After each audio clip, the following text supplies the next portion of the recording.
They left no names, only shadows cast in granite.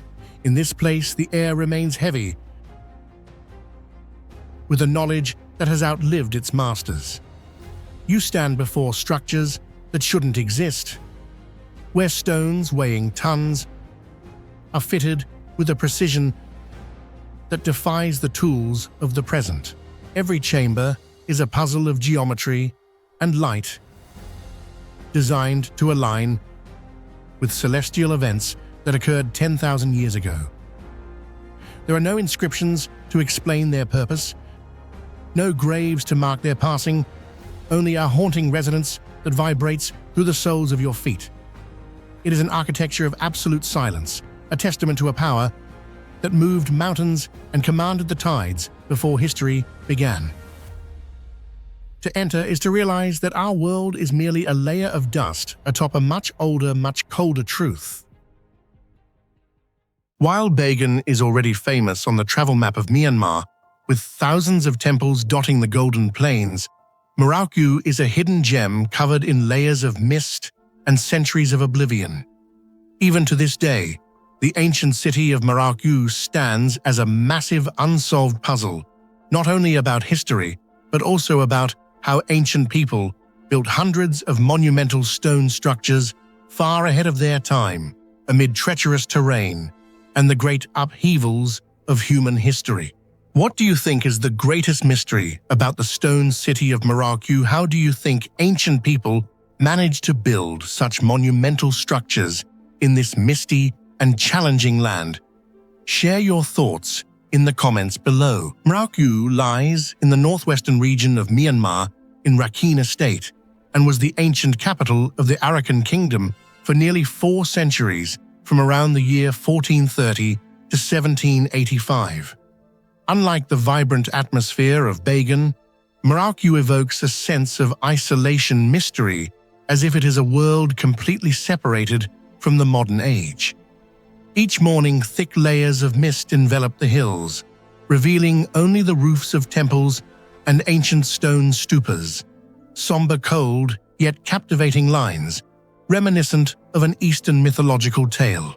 Beneath that mist lies a once prosperous urban center, with complex systems of fortresses, moats, canals, temples, stone stupas interwoven with Buddhist statues and strange bas-reliefs, all creating a true stone forest. But what makes Mrauk U the greatest enigma is the question, how with only primitive tools of the 15th to 18th centuries could the Arakan people build such ahead of its time structures? Most of the temples and stupas in Mrauk U, such as Shitang Tukanthine, Andao Thien Kothong, and others, were built primarily with large stone blocks tightly fitted together, without or with very little mortar. The stone walls are over 1 meter thick, sometimes even thicker, creating a shield that protects these buildings from the erosion of time, storms, earthquakes, and harsh climate. One of the biggest mysteries is how, in the 15th and 16th centuries, could the Arakan people transport tens of thousands of tons of stone from distant quarries over rugged mountains and across rivers to construct hundreds of large and small buildings simultaneously. In a short time, there are no detailed records about wagon convoys, pulley techniques, rollers, or even primitive machines like those of Egypt or Mesopotamia. Many theories have been proposed. Maybe they used a system of sledges combining human and animal power, but how could they move blocks weighing tons without breaking or leaving large traces on the ground? Some geological surveys have found stone ruts suspected to be transport tracks, but comprehensive verification remains elusive. The stone blocks in Mrauk U are so tightly joined that gaps are barely visible, and in some places a locking notch technique was used. The stone faces were carved with joints fitting together like a puzzle.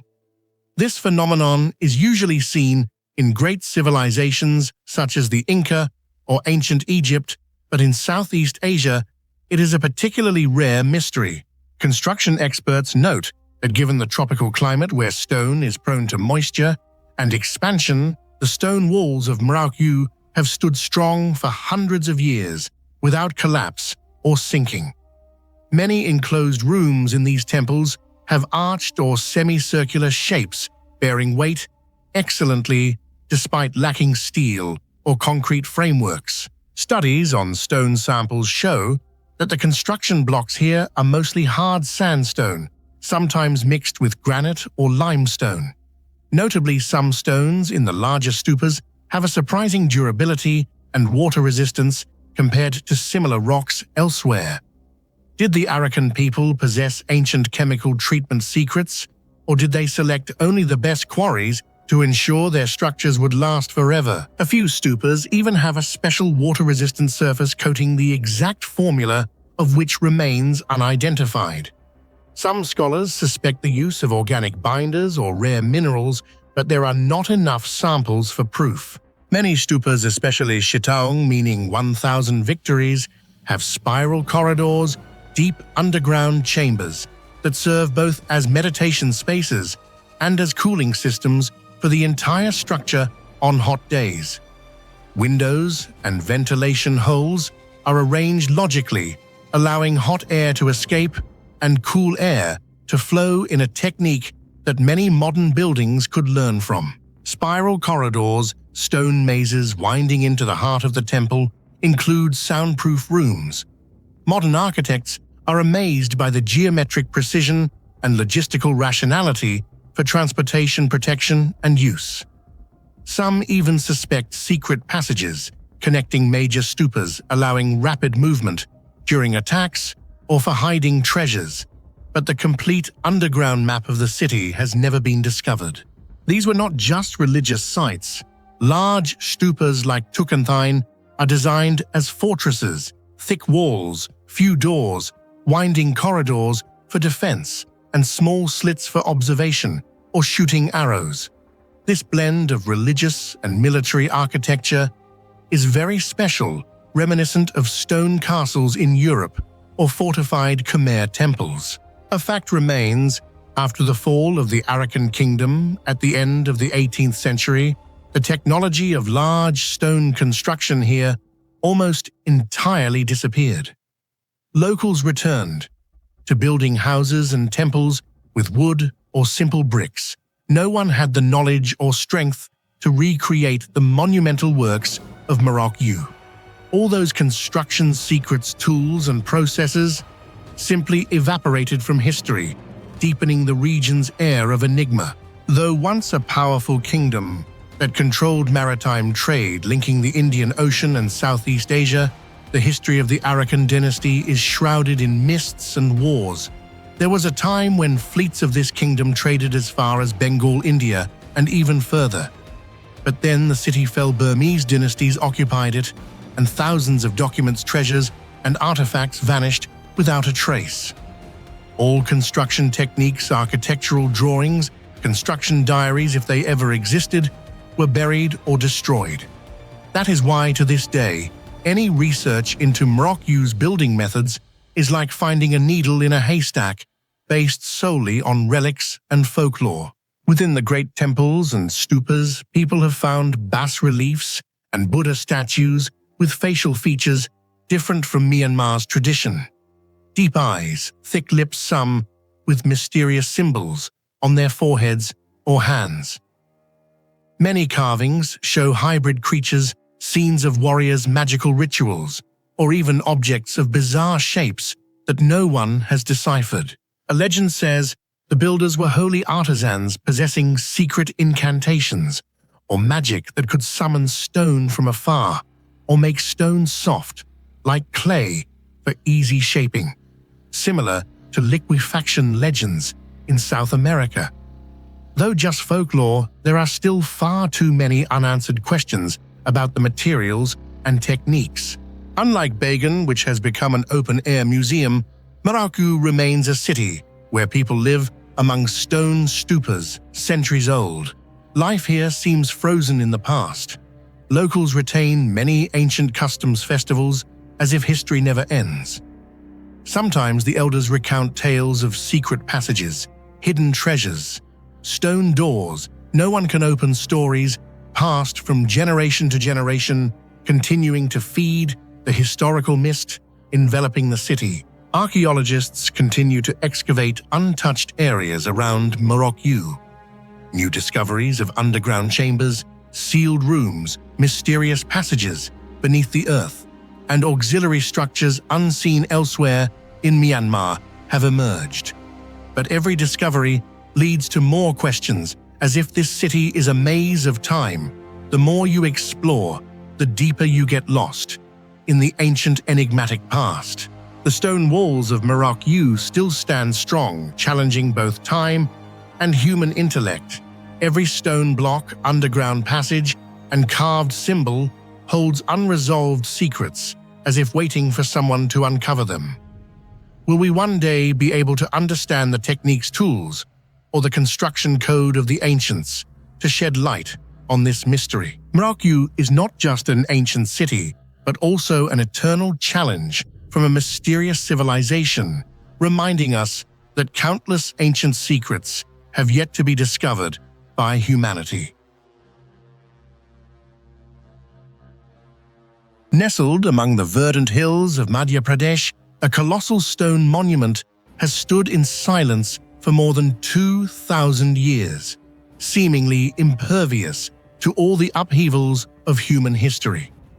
The Sanchi Stupa is not only the oldest surviving Buddhist monument in India, but also a grand enigma of construction techniques, artistic carvings, and secrets never before revealed. Anyone who sets foot here is overwhelmed by a single question: how did ancient people transform lifeless stone blocks into an immortal wonder that endures through time? Beneath its solemn ancient exterior, Sanchi continues to whisper unanswered questions, challenging both modern science and the limits of human imagination. In your opinion, what has allowed the Sanchi Stupa to stand strong for more than 2,000 years? Don't hesitate to share your ideas in the comments below. Sanchi Stupa began construction in the 3rd century BCE under the legendary reign of Ashoka, the king praised for spreading Buddhism across the Indian subcontinent. Curiously, Sanchi is not located on major pilgrimage routes, nor is it a site the Buddha himself ever visited. Yet this location was chosen as the center for an enormous stupa subsidiary shrines and a sprawling monastic complex, turning Sanchi into the Buddhist capital of central India. Why did Ashoka choose Sanchi? That question still sparks debate, as this geographical spot is not particularly notable for religion, trade, or defense. An intriguing hypothesis suggests this land had a sacred history predating Ashoka, or that there once existed an ancient religious community never fully recorded. What leaves a strong impression on anyone visiting Sanchi is the overwhelming sense of solidity and permanence radiating from thousands of tons of stacked stones. The main stupa, Stupa number 1, features a massive dome nearly 16 meters tall, with a diameter of approximately 37 meters a size that amazes, especially considering the construction technologies of the 3rd century BCE. Surrounding it are at least 2 smaller stupas, intricately carved stone gateways, Tirana a stone railing, Vedika, as well as many monasteries and lesser shrines, all forming an imposing harmonious ensemble. Despite wars, natural disasters, and the wear of centuries, most of Sanchi's structures remain astonishingly intact. The foundations and dome of the main stupa have never sunk, even though the site has experienced minor earthquakes. If architecture is Sanchi's foundation, then sculptural art is its soul.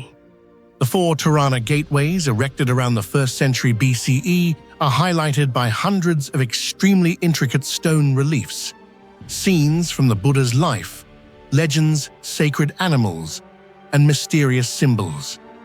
Researchers have discovered many motifs and signs never seen in canonical Buddhist texts, possibly religious codes, or symbols of ancient secret societies. Even today, some details on the Tirana remain enigmatic to scholars. The eternal value and the most mysterious allure of the Sanchi Stupa lie in its structure and construction techniques, factors that have made even modern scientists repeatedly bow in admiration. The massive dome, Anda, of the stupa was constructed from hundreds of large and small stone slabs many weighing several tons, arranged so tightly in circular layers that the joints are almost invisible.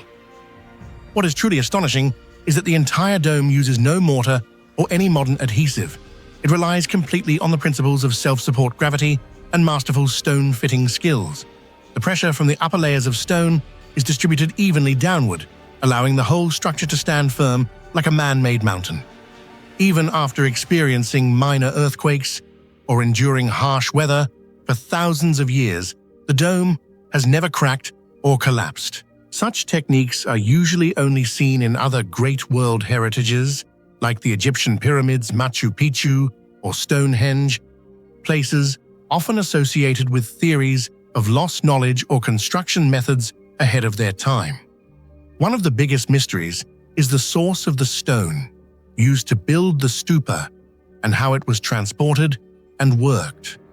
Surveys show that most of the stone was quarried from 10 to more than 50 kilometers away from Sanchi, and at that time, before the Iron Age, with no trucks or modern cranes moving hundreds of thousands of tons of stone, was an immense challenge. Many theories have been proposed, such as using wooden rollers, teams of people hauling the stones over land, or sliding them on wet sand, but none can fully explain the time manpower or the precise stone-setting technique down to each centimeter. Modern engineers are amazed when analyzing the dome structure of Sanchi. The stone slabs are assembled in many concentric rings, each layer carefully adjusted to the right tilt so that they lean against each other and transfer pressure downward, minimizing the risk of collapse. Even the base of the dome is reinforced with large foundation stones, helping to distribute the entire weight of thousands of tons. Some geometric analyses show that this structure is very similar to famous Roman and Byzantine domes, yet Sanchi was built at least several hundred years earlier. Not only that, the 4 Tirana gateways around the stupa are masterpieces of upright stonework.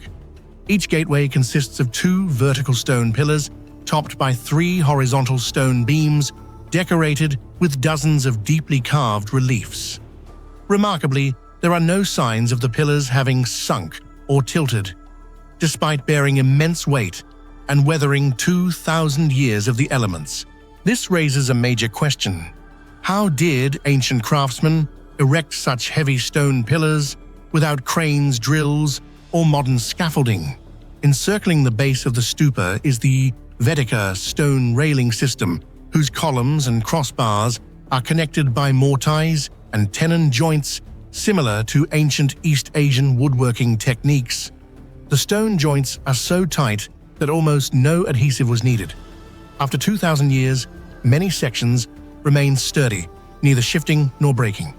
Another special point is that even after periods of abandonment, overgrown with vegetation and battered by rain and wind, the stone surfaces of the Sanchi Stupa are still able to renew themselves thanks to mineral deposits that seep out, sealing small cracks and helping the structure remain intact for the long term. Many modern scientists have collected Sanchi stone samples for research, hoping to uncover the secret of this miraculous self-preservation ability. Even with hundreds of international studies, Sanchi Stupa remains full of mysteries. Why did the Ashoka dynasty pour resources into building a non-traditional structure in a region with no particular significance? How exactly were labor engineering and stone transport organized? What do the strange signs and non-canonical details on the Tirana really mean? Are they secret codes passed down by an esoteric monastic lineage? Many layers of soil and stone beneath the main stupa remain unexcavated. Do even older structures or buried secrets lie below? Sanchi Stupa is not just a destination for tourism and pilgrimage. It has become a source of endless inspiration for architecture, art, archaeology, and even global heritage preservation. Millions have visited, awestruck by the greatness wrought by ancient hands and minds. Many experts call Sanchi India's pyramid or the Stone Symphony, a place where time and human knowledge converge. Sanchi Stupa stands as proof of the wisdom and construction skills beyond their time possessed by ancient Indians, housing a treasure trove of mysteries that modern science still strives to unravel. Here, every stone block dome, Tirana gateway, or relief carving is not just a physical object, but a spiritual legacy, a message from the past to the future. Some secrets only time has the patience to keep, and only those who never stop searching can touch the truth.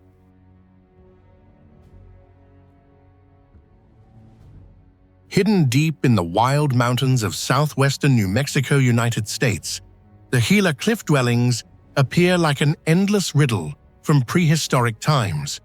These natural caves, perched precariously among sheer cliffs, contain traces of a community once both complex and creative, the Mimbres Mogollon people who arrived, lived, and then disappeared mysteriously after only a brief period. More than 700 years have passed, yet archaeologists, historians, and adventurous travelers alike continue to ask, why did they choose to build in such a treacherous place? And what made the entire community abandon it, leaving behind silent stone houses amidst the forested mountain? What do you think is the real reason why the Mimbres Mogollon people abandoned these mysterious cliff dwellings? Share your thoughts in the comments below. The Gila cliff dwellings are not simply an ancient residential complex. They are masterpieces of adaptation and creativity in the face of a harsh natural world.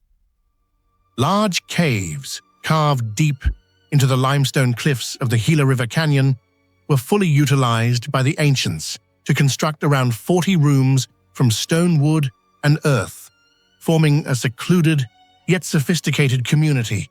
Seen from afar, the entire structure blends into the gray-white colors of the mountains, hidden from fierce winds and the scorching sun of the wild American West.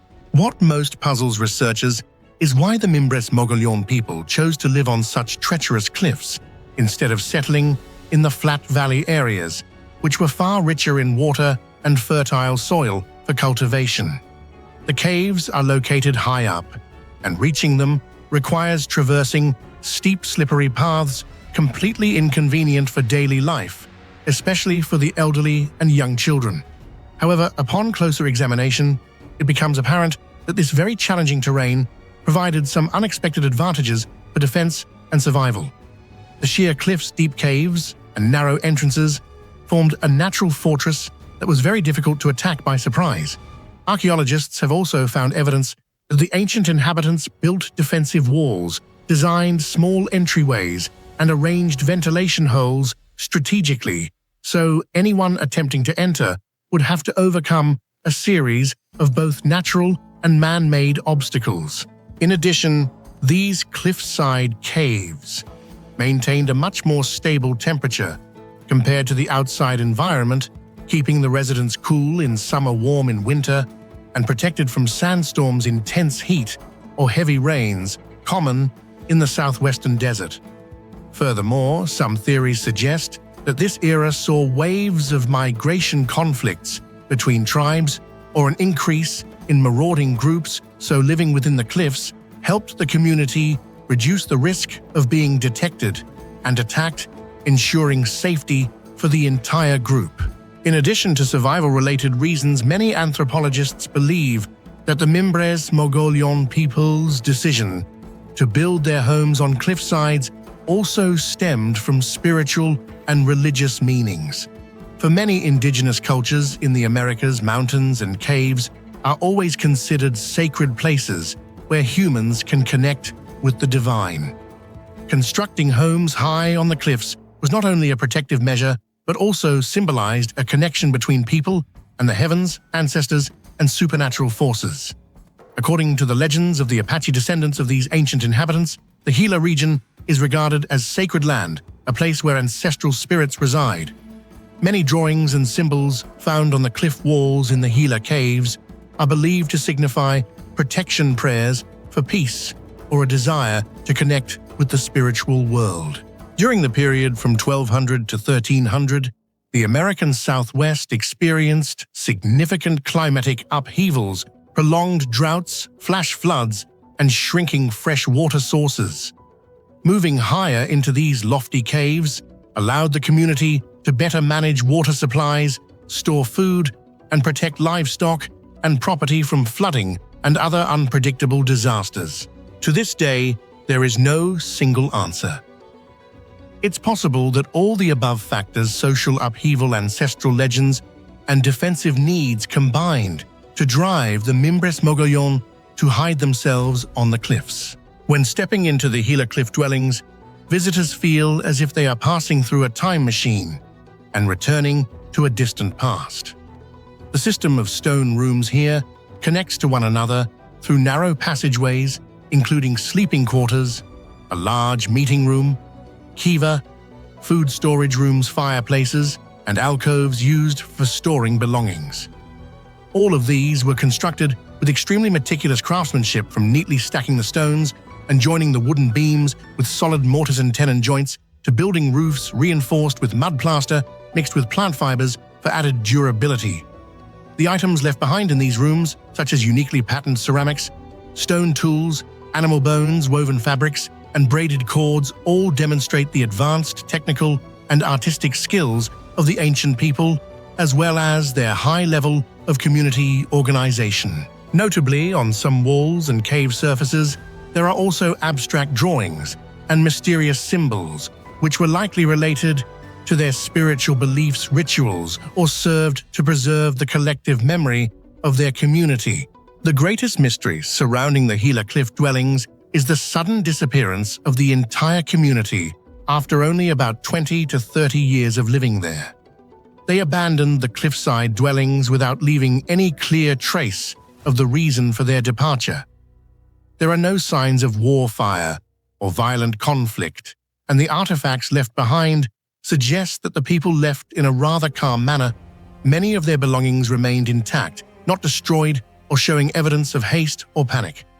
Around this mysterious vanishing, researchers have put forward various theories. One theory proposes that climate changes with prolonged periods of drought caused the Gila River to dry up, making survival on the cliffs impossible. Stockpiling food and managing water were only temporary solutions before they were forced to leave in search of new lands. Another theory emphasizes the pressures of conflict, intertribal warfare, or threats from hostile groups in the area. Even though there are no signs of direct violence at the site, external pressures may have led the entire community to proactively withdraw for safety. It is also possible that an epidemic disaster or some other unknown event occurred, forcing them to leave in despair. Some anthropologists suggest that over time, the community's beliefs and traditions changed, causing them to leave Gila to integrate with larger neighboring groups or simply to renew their culture. The strange drawings and mysterious ritual traces left on the cliff walls could be evidence of a profound religious shift that prompted the entire community to seek a new promised land. Ultimately, the phenomenon of a large community suddenly disappearing, as happened at Gila, also occurred with many other ancient cultures in the American Southwest, such as the ancestral Puebloans at Mesa Verde or the Hohokam in Arizona, showing that Gila was perhaps just a small part of a much larger wave of migration and social upheaval that took place across the American West at the end of the 13th century. After leaving Gila, it is likely the Mimbres Mogollon integrated into other tribes such as the Zuni Hopi or Pueblo groups in nearby regions. Traces of language, customs, and beliefs have continued and been passed down over hundreds of years. Today, the Gila cliff dwellings have become a national heritage site of the United States and are strictly protected. Visitors from all over the world come here to witness firsthand the ancient stone houses nestled deep within the cliffs, to experience the cool, tranquil atmosphere of the caves, to observe the traces of daily life left by ancient people, and to listen to the story of a once thriving community that suddenly vanished without a trace. This site holds not only exceptional archaeological and historical value, providing humanity with a unique perspective on the adaptability, creativity, and social changes of prehistoric people in the American Southwest, but also serves as a limitless source of inspiration for research, cinema, and even legendary tales. The Gila cliff dwellings stand as a living museum, preserving the past while also acting as a goldmine of ideas for filmmakers, writers, and scientists around the world, driving them to continue exploring and unraveling the lingering mysteries of this ancient civilization. The Gila cliff dwellings remain a symbol of mystery, creativity, and the adaptive power of ancient humanity.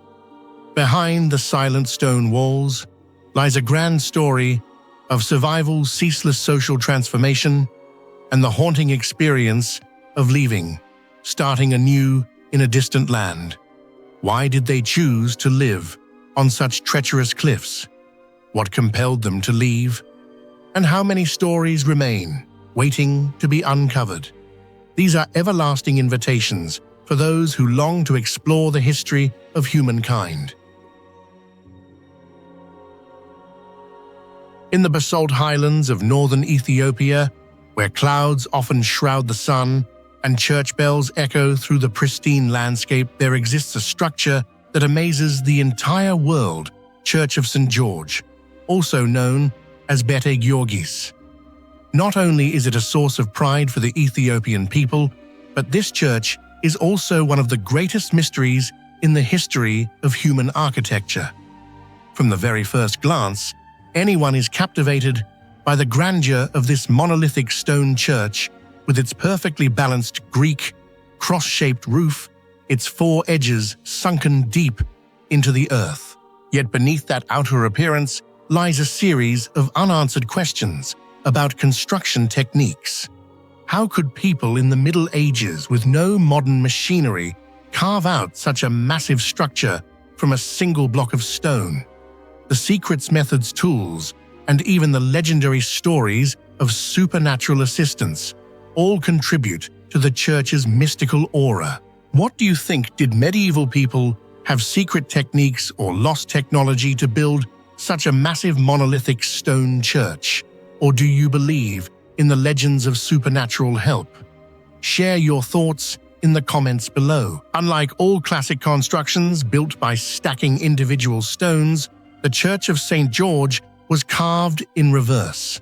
Skilled artisans of the 12th century began at ground level, excavating deep into the solid basalt bedrock to create a gigantic rectangular pit, and then continued to liberate the church's form from within the rock. Every wall, segment, row of columns, window, and dome was continuous. No joints, no discrete assembly. Just the roof alone, seen from above, reveals a Greek cross with perfect symmetry. All four sides equal a geometric feat requiring flawless calculation and an almost unimaginable sense of proportion. Inside the church contains floors, rooms, corridors, windows, wall niches, creating a complete worship space. Every detail is exquisitely crafted, from simple bas-reliefs to religious symbols carved into the walls. So how did Ethiopians of that era determine the proportions, straight lines, right angles, and depths with such absolute precision when they could not view the entire structure until it was finished? Modern science with advanced measurement devices must admit this is among the greatest feats of negative architecture in history. What troubles archaeologists and modern engineers most is the mystery of construction techniques at the Church of St. George. To this day, there is no historical record detailing the construction methods, tools used, or the number and skill level of workers. All that remains are legends and guesses based on the traces left by the structure itself.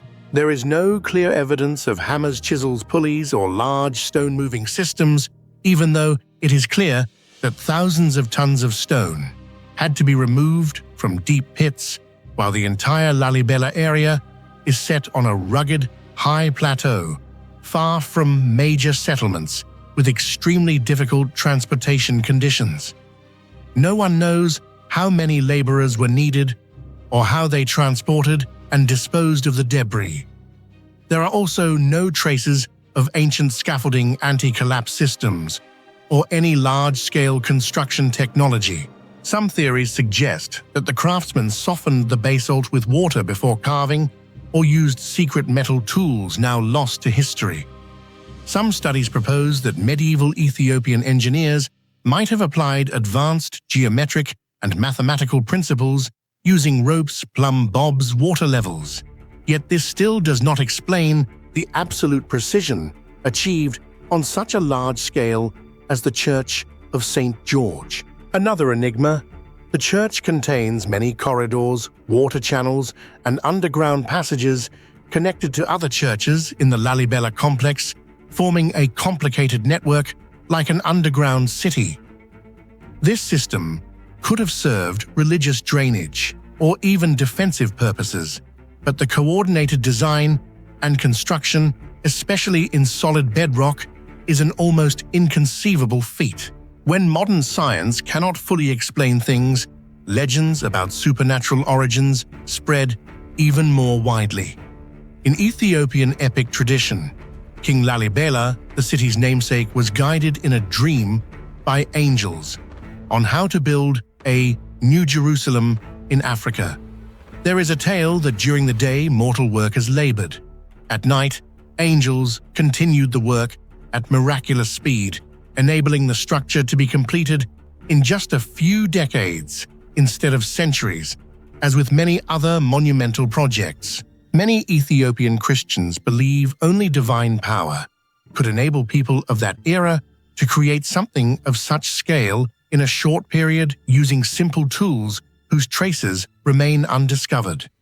Stories of secret crypts, underground treasures, and tunnels leading to ancient knowledge have also been woven around the Church of St. George, further enhancing its mystical aura. Church of St. George has endured for more than 8 centuries, still standing strong amidst a highland prone to light earthquakes and landslides. Despite centuries of wind and rain, most of its architecture and carvings remain intact, an oddity, given that basalt is susceptible to cracking under strong impact. Researchers have noted that the layout, depth, and drainage were all meticulously calculated, helping the church avoid waterlogging, cracks, or erosion. Additionally, inside the church are phenomena that intrigue both visitors and scholars.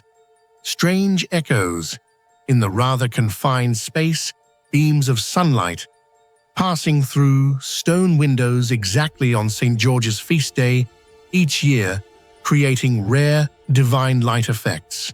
Religiously, this church is not merely a place of worship. To Ethiopians, St. George is the supreme patron saint, a symbol of courage and unshakable faith. Constructing such a grand monument in his honor demonstrates both spiritual power and the exceptional technical prowess of 12th century Ethiopian civilization. All the rock-hewn churches at Lalibela are arranged into a sacred map with a network of ditches and underground passages thought to replicate ancient Jerusalem. The Church of St. George is the final and most perfect church, set apart and standing out from the rest. That is why Beta Georgis has been recognized by UNESCO as one of humanity's most treasured World Heritage Sites. The mysteries surrounding the construction techniques of the Church of St. George continue to spark heated debates among scientists and history enthusiasts alike. Many unanswered questions remain. Did medieval Ethiopian craftsmen possess some special tools, alloys, or lost secrets that allowed them to cut solid basalt so smoothly and precisely? How did they determine the proportions, dimensions, and three-dimensional layout with such perfection while carving from the top down with no room for error? The task of transporting and disposing of thousands of tons of stone in such a remote area without any mechanical aid seems almost impossible. Even more astonishing is how the walls, domes, and stone columns have stood strong for centuries without collapsing, cracking, or sinking. Some believe that beyond human talent and perseverance, there might have been the help of a superior civilization, even supernatural forces that we cannot yet explain. Whenever archaeologists, architects, or engineers visit Lalibela, these questions echo in their minds like a mystery scripture whose last lines no one can ever read. Today, the Church of St. George is not just an ancient relic, but also the largest pilgrimage center for East African Christianity. Millions of people come each year to pray, admire, and search for answers to old mysteries. The church is a source of inspiration for generations of architects, artists, and history lovers worldwide. Bete Georgis also stands as living proof of humanity's strong belief in its own power, in the connection between earth and sky, the divine, and the laboring hand. Even as science continues to advance, the mysteries surrounding the church's construction technique still make all of humanity bow before Ethiopian ancestors, those who turned silent rock into a symbol of faith and eternal art. The Church of St. George is not just a monolithic stone church, but also one of the greatest architectural mysteries in history. It stands as a challenge to human intelligence and creativity, holding countless untold stories and secrets. Perhaps its greatest value is how it sparks curiosity and inspires us to keep searching for what once seemed impossible.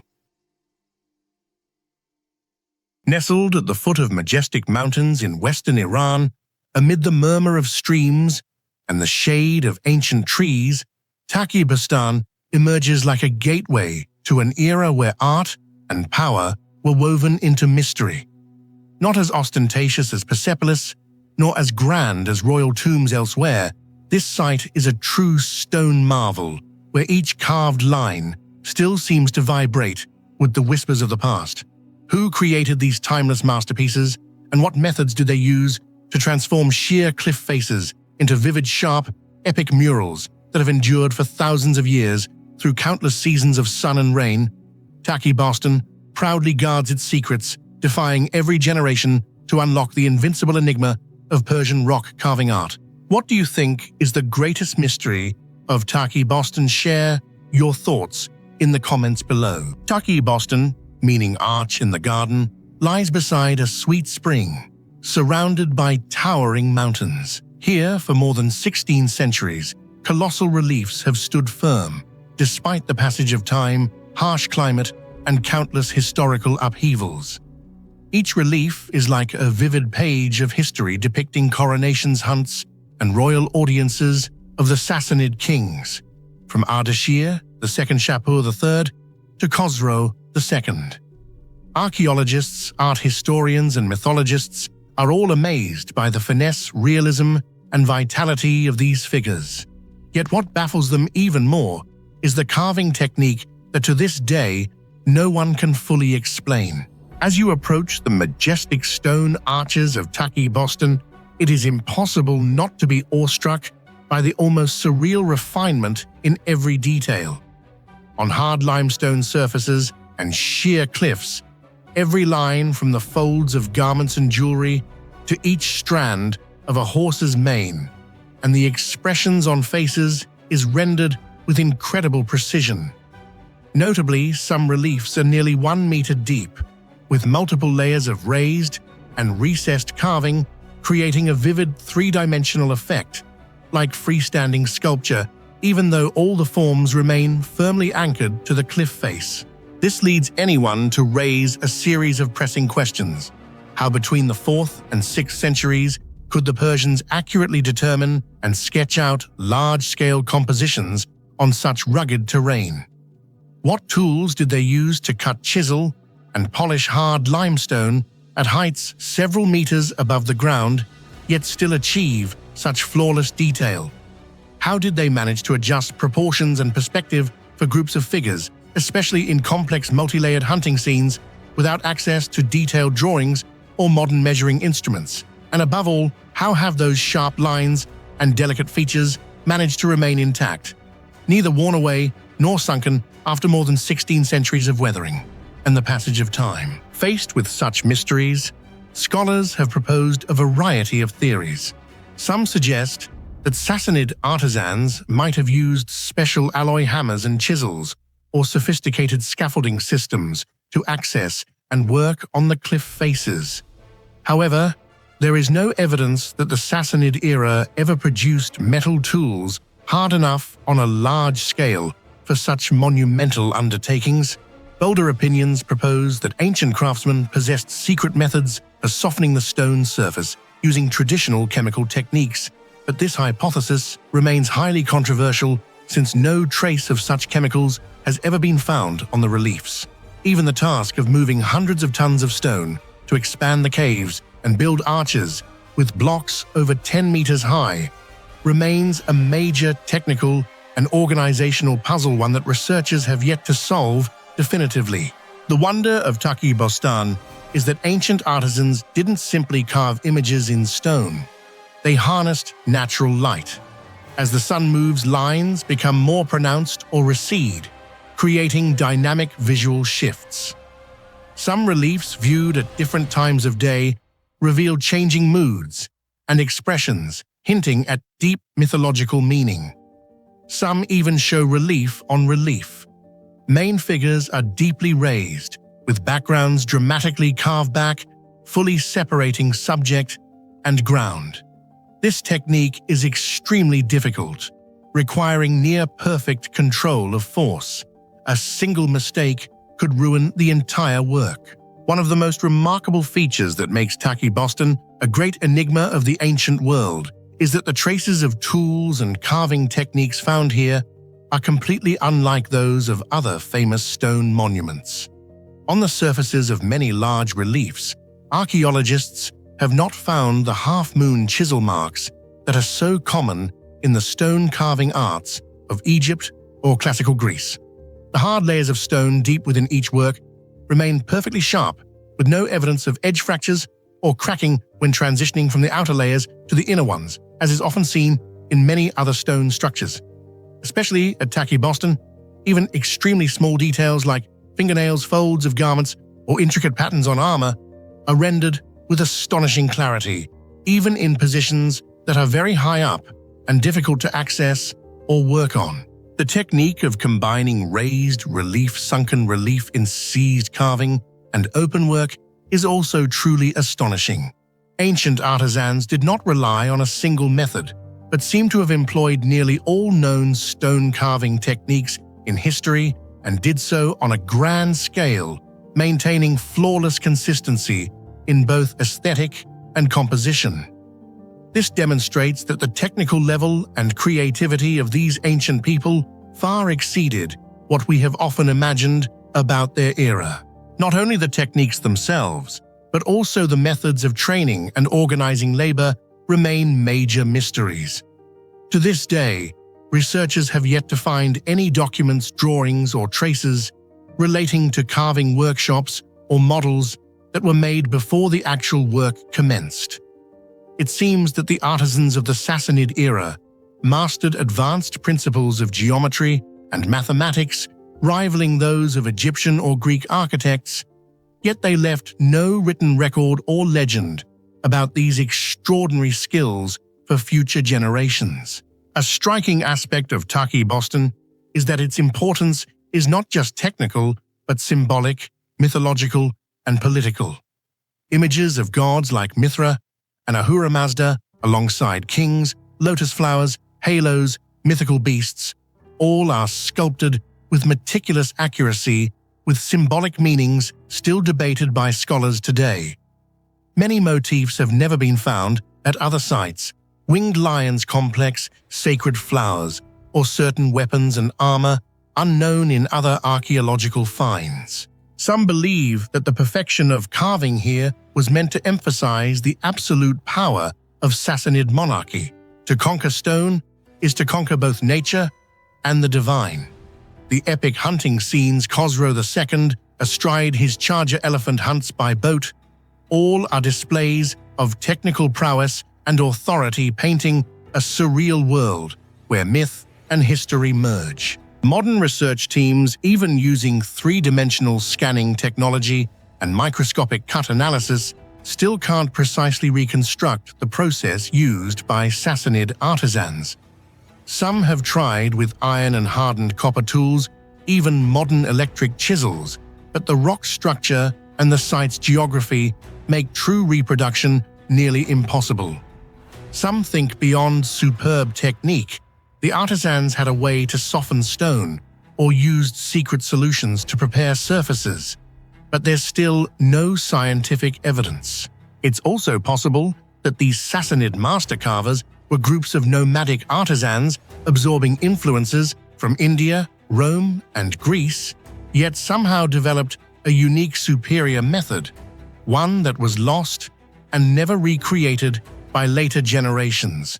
Perhaps the greatest mystery of Taq-e Bostan lies not just in the tools, but in its technology of endurance. Despite more than 1,600 years of changeable climate, the reliefs remain sharp, barely eroded. Many materials experts admit that the site's stone surface seems to have been specially treated or naturally highly durable, dramatically slowing weathering. Or perhaps the ancients chose exactly the right stone, the right cliff face sheltered from wind, minimally acid rain, combined with miraculous surface techniques not yet understood today. Taq-e Bostan is not just an archaeological monument, but a symbol of intellect, creativity, and humanity's determination to conquer nature. Its mysterious carving techniques have inspired countless generations of artists and architects, from Persia and India to the Middle East and even medieval Europe, where relief art flourished. Yet even now, despite massive scientific advances, the mysteries of Taq-e Bostan's creation, preservation, and endurance remain profound, challenging every effort at explanation. If Persepolis is the wonder of palatial architecture, then Taq-e Bostan deserves to be called the wonder of invincible stone carving art. It is not just a place where royal symbols are preserved, but a mysterious message from the past to the present. Only when people understand, conquer, and harmonize with stone, with nature, can they create immortal legacies. And because of its as yet unsolved carving mysteries, Taq-e Bostan will forever stand among the world's greatest wonders, where every carved line remains a question mark for humanity's imagination and ambition. Not every great city basks openly under the sun. Some once thriving urban centers have slipped quietly into the silence of the deep jungle, leaving behind only haunting traces for future generations. Hidden beneath the dense canopy on Kenya's coastline, Gedi ruins stands as a challenge to the modern world. It is absent from grand historical chronicles. Not a single king's name is associated with it, and yet it boasts ruins that astonish all who see them: ramparts, temples, palaces, and streets, all built entirely from coral stone, using techniques so refined that they remain a mystery to this day. Gedi is not just the remains of a lost city, it is a gateway to countless secrets about what humanity once achieved and then left forever hidden in the heart of the green forest. What do you think is the greatest mystery of the Gedi ruins? Share your thoughts in the comments below. Gedi does not lie by the seashore, like most other Swahili trading cities, but is swallowed by forest, as if nature itself wanted to hide it from the eyes of humankind. Yet the strange thing is, even though it lies deep within the jungle, all of Gedi's structures, both large and small, are built from coral stone, a material extremely difficult to extract, transport, and craft. The fortress walls, palaces, houses, arches, and temples all use carefully layered coral stone, fitted so tightly that for hundreds of years they have barely collapsed despite the humid climate, heavy rains, and even occasional light earthquakes. These coral stones were precisely cut, their joints perfectly aligned, their corners square, and some parts even polished smooth, or carved with motifs characteristic of Swahili culture, blended with Arabic and Persian influences.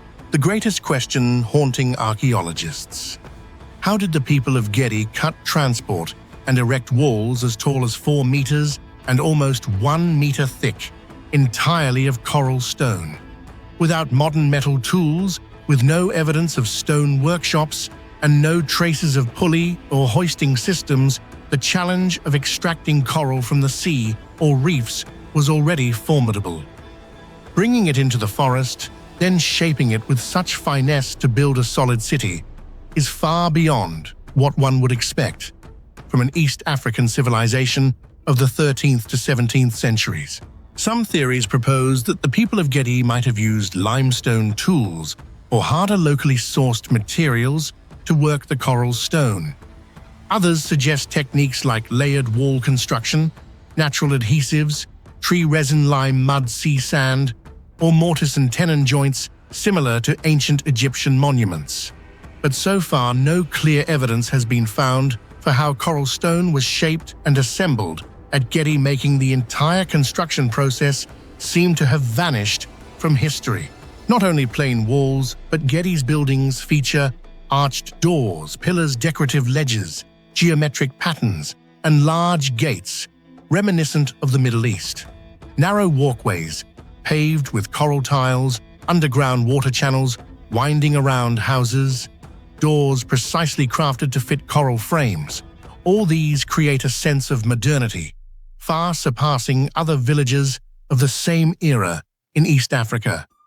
It begs the question, was Gedi's construction purely manual labor, or did it involve some greater secret, perhaps lost technical knowledge? Even the wells as deep as 8 meters have walls lined with coral stones, arranged in perfect circles, still sturdy after hundreds of years. An achievement that would earn the admiration of today's architects. In Gedi's architecture, one can easily spot strong cultural fusions, horseshoe-shaped arches of Arabic design, Persian-like glazed tile reliefs, and courtyards with wells as seen in desert cities. This gives rise to speculation that Gedi's builders might have had contact with or acquired building knowledge from Arab, Persian, or even Indian merchants. But how could this be when Gedi is covered by jungle and has no direct seaport?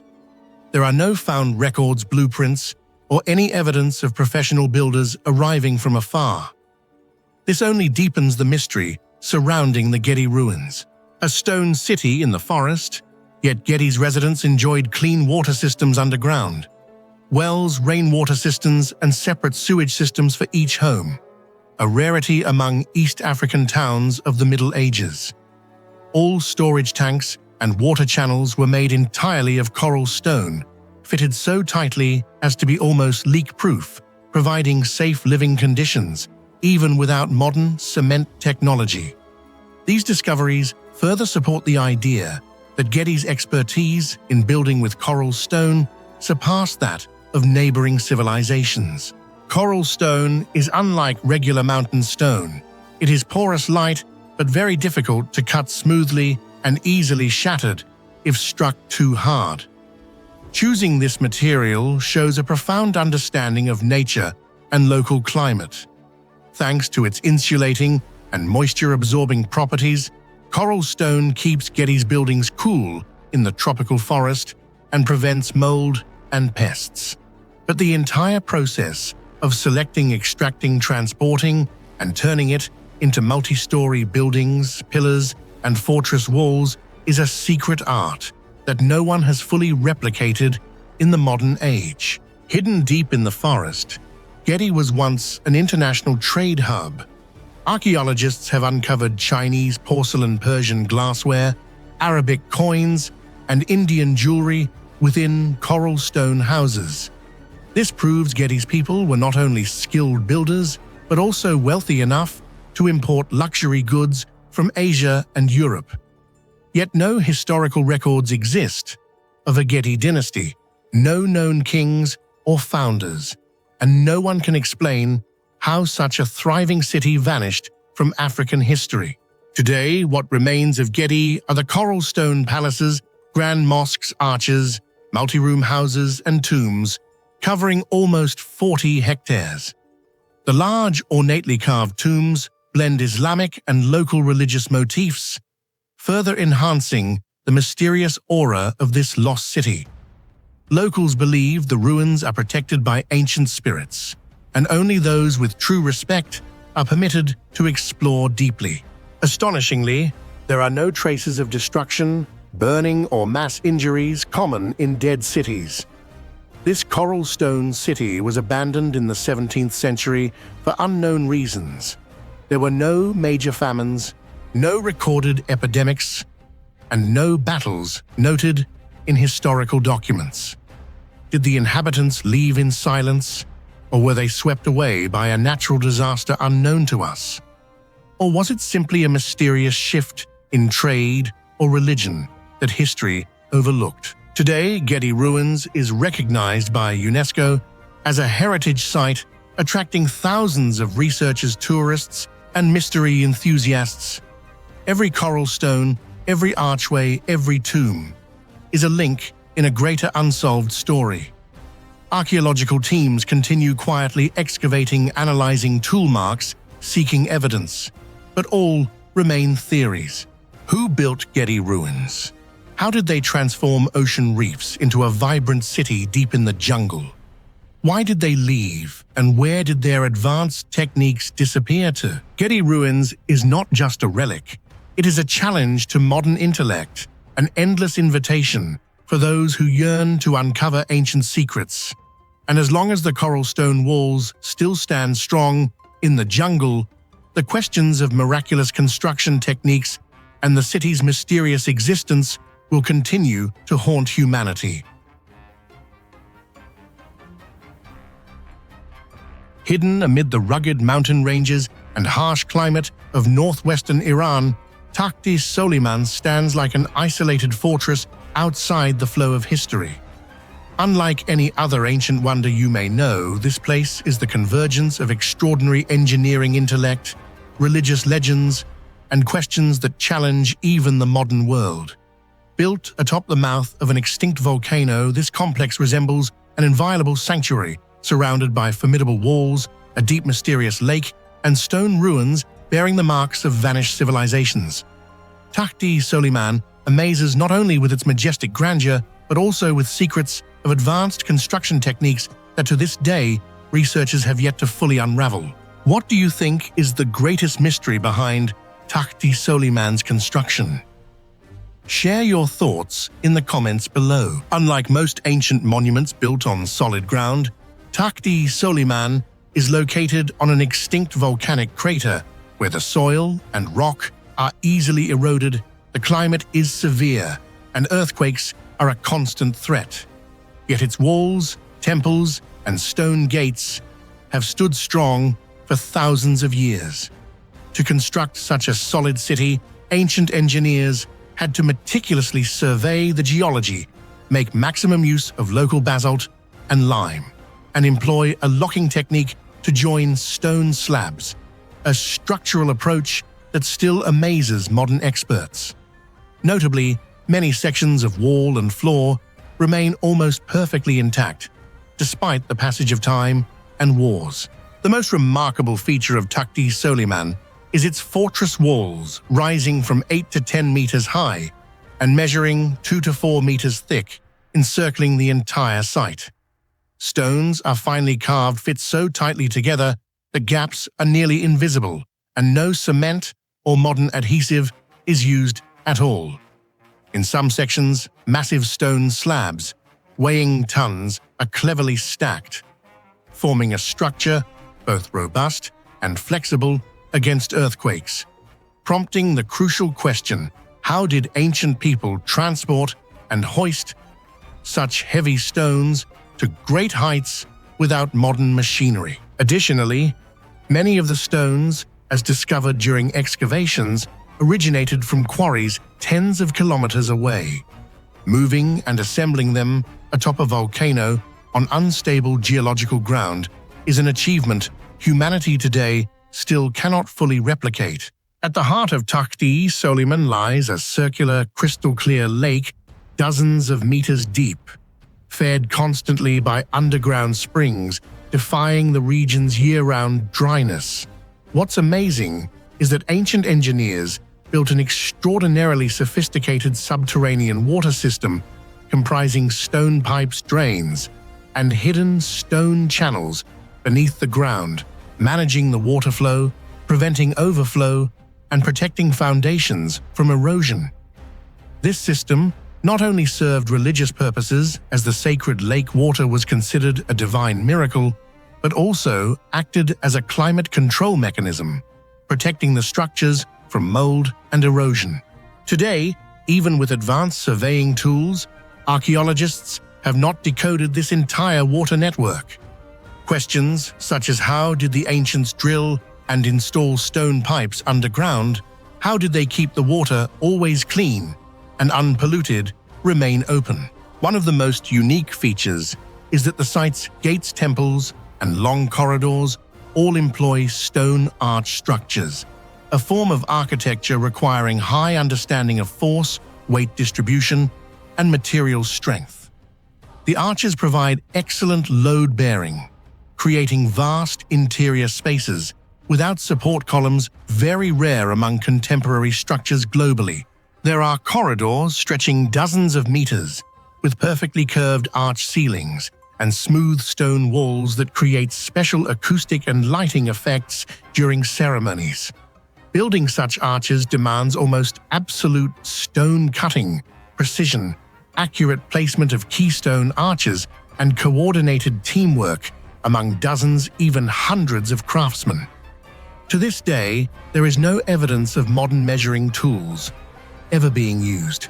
Archaeological discoveries revealed that beneath Takht-e Soleyman's surface lie a series of layered foundations, underground chambers, and secret passages leading to separate areas, many yet unexcavated, or whose functions are still mysterious. Some theories suggest these were storage for treasures, religious documents, or ritual objects to dig deep into the ground without causing collapse. Above, the ancients used square stone slabs, stacked as underground scaffolding, reinforced with clay and slaked lime to secure joints. This method is believed to withstand strong earthquakes, preserving the site for thousands of years. Some underground rooms have natural ventilation arch ceilings to prevent collapse and hidden water drainage channels, all demonstrating technical skill and calculations far beyond typical constructions of their era. Not only robust in structure, the walls and columns of Takht-e Soleyman are also covered with countless strange patterns and symbols. Many reliefs blend Persian, Roman, and Central Asian artistry, but many signs and codes remain undeciphered, believed to be coded languages of ancient priests or secret societies. The finesse of carving hard stone high up and with minute detail heightens the mystery. What tools and methods did they use to engrave such detail on large hard stone slabs? Takht-e Soleyman features diverse materials: basalt, lime, clay, fired bricks, and even some rare stones not found locally. This raises theories of a vast trade network or the use of now unknown ancient technology to transform materials. Analysis of some bricks and mortar reveals special properties resisting humidity and mold, even after centuries of harsh weather.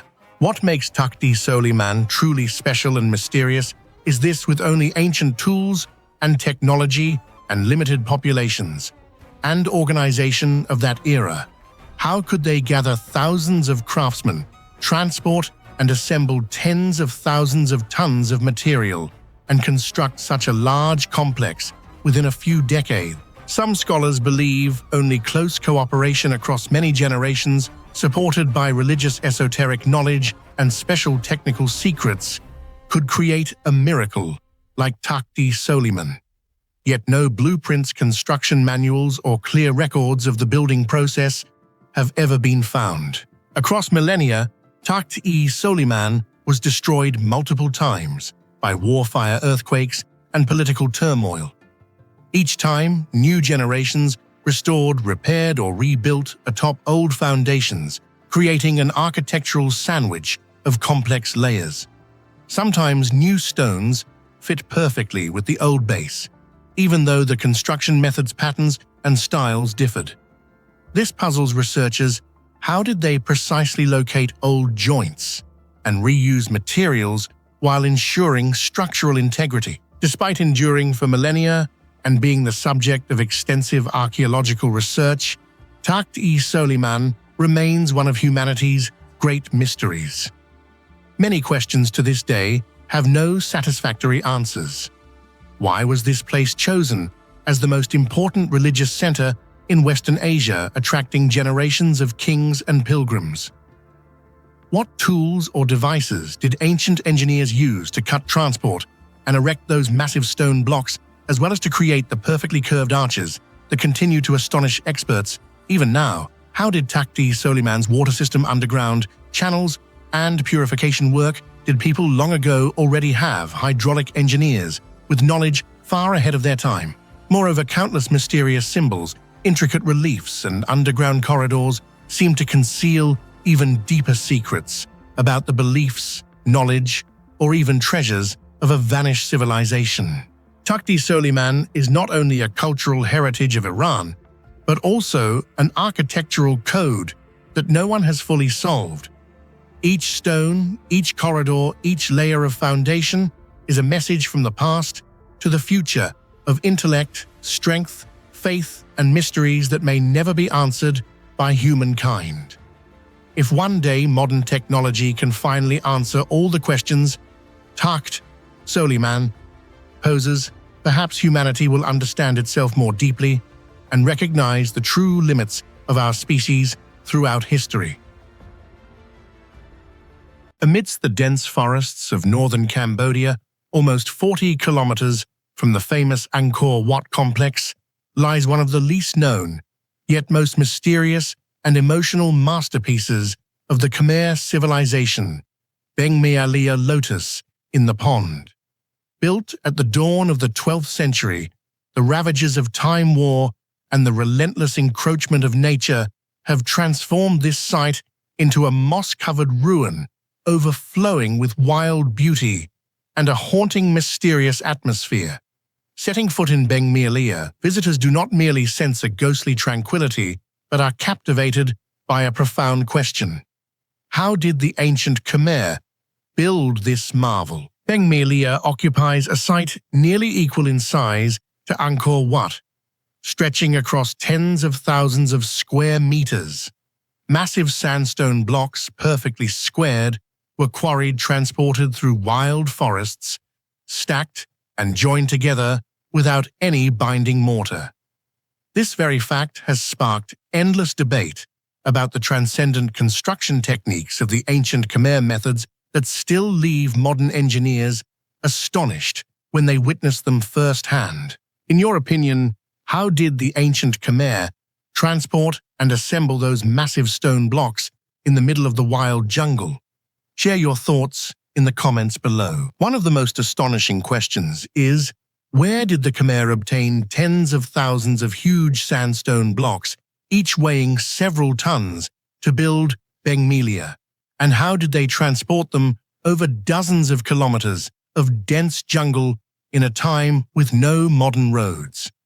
According to geological surveys, most of the stone used in Beng Mealea was quarried from the Kulen Mountains, the same source as Angkor Wat stone, about 30 to 40 kilometers away from the temple.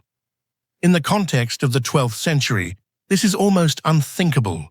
No motor vehicles, no cranes, no modern wheels, only human strength, elephants, and simple tools. One hypothesis suggests the ancient Khmer dug water channels and took advantage of the rainy season to float these massive stones on wooden rafts, letting the current carry them closer to the construction site.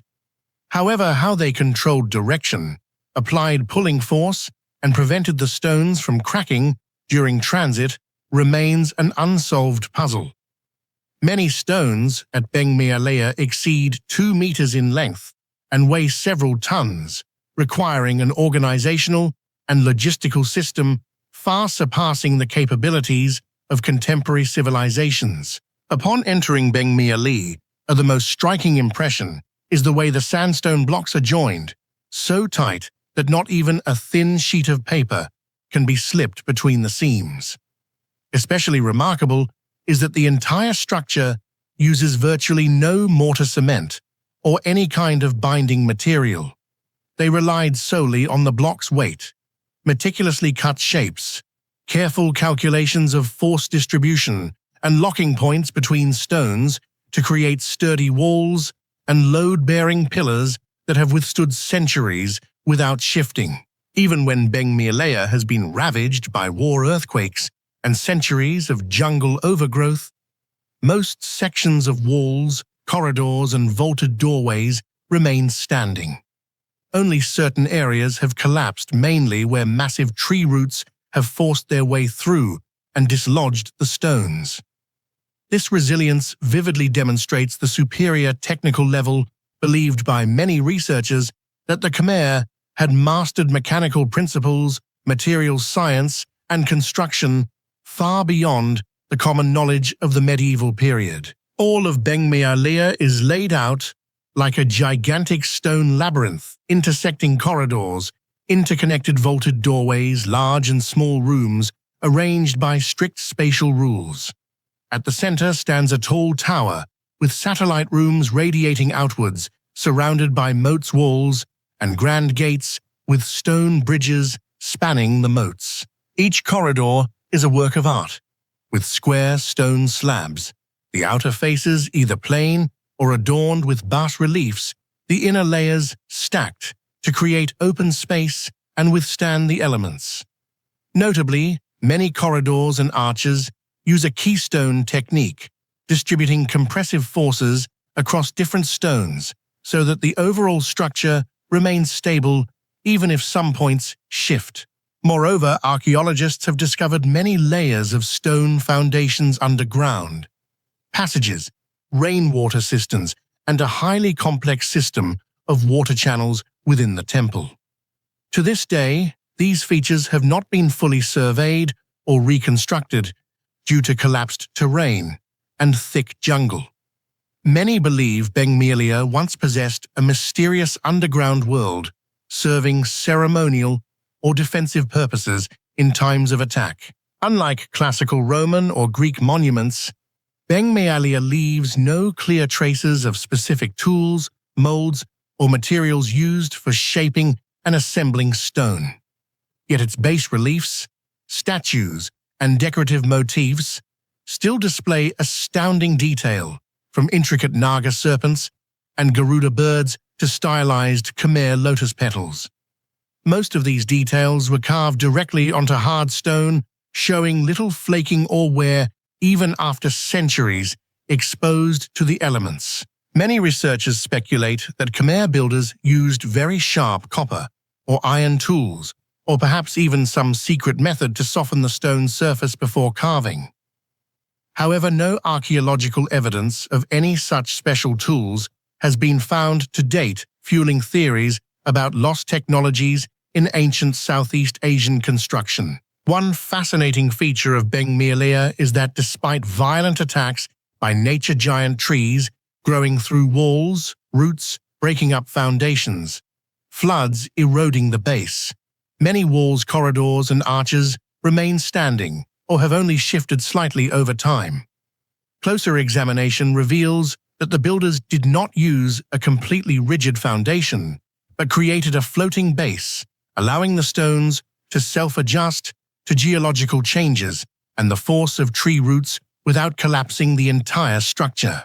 Additionally, the design of windows, drainage holes, and ventilated corridors is very clever, helping Beng Mealea avoid excessive dampness, water stagnation, or moss, like many other relics.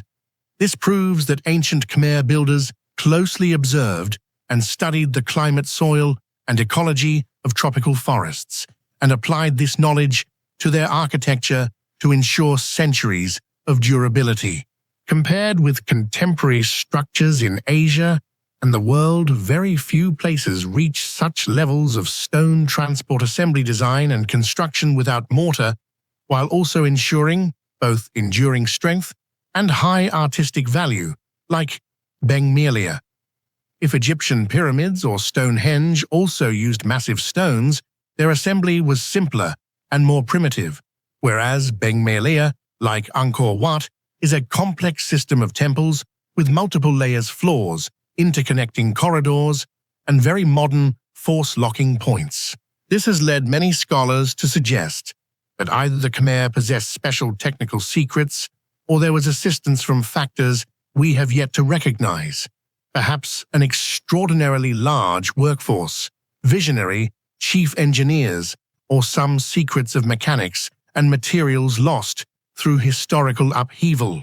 Unlike today, where all buildings are built according to detailed plans, Khmer temples like Beng Mealea were likely constructed based on a system of apprenticeship oral building codes and close coordination among stone cutters, carvers, and site supervisors. No paper blueprints have survived, but the spatial organization from the central tower corridors, shrines, entrances to the surrounding walls all follow a very precise logic, harmonizing functionality, feng shui, and artistic aesthetics. Beng Mealea remains a treasure trove of unanswered mysteries, from its origins and purpose to the stone transportation and assembly techniques that even modern engineers find astonishing.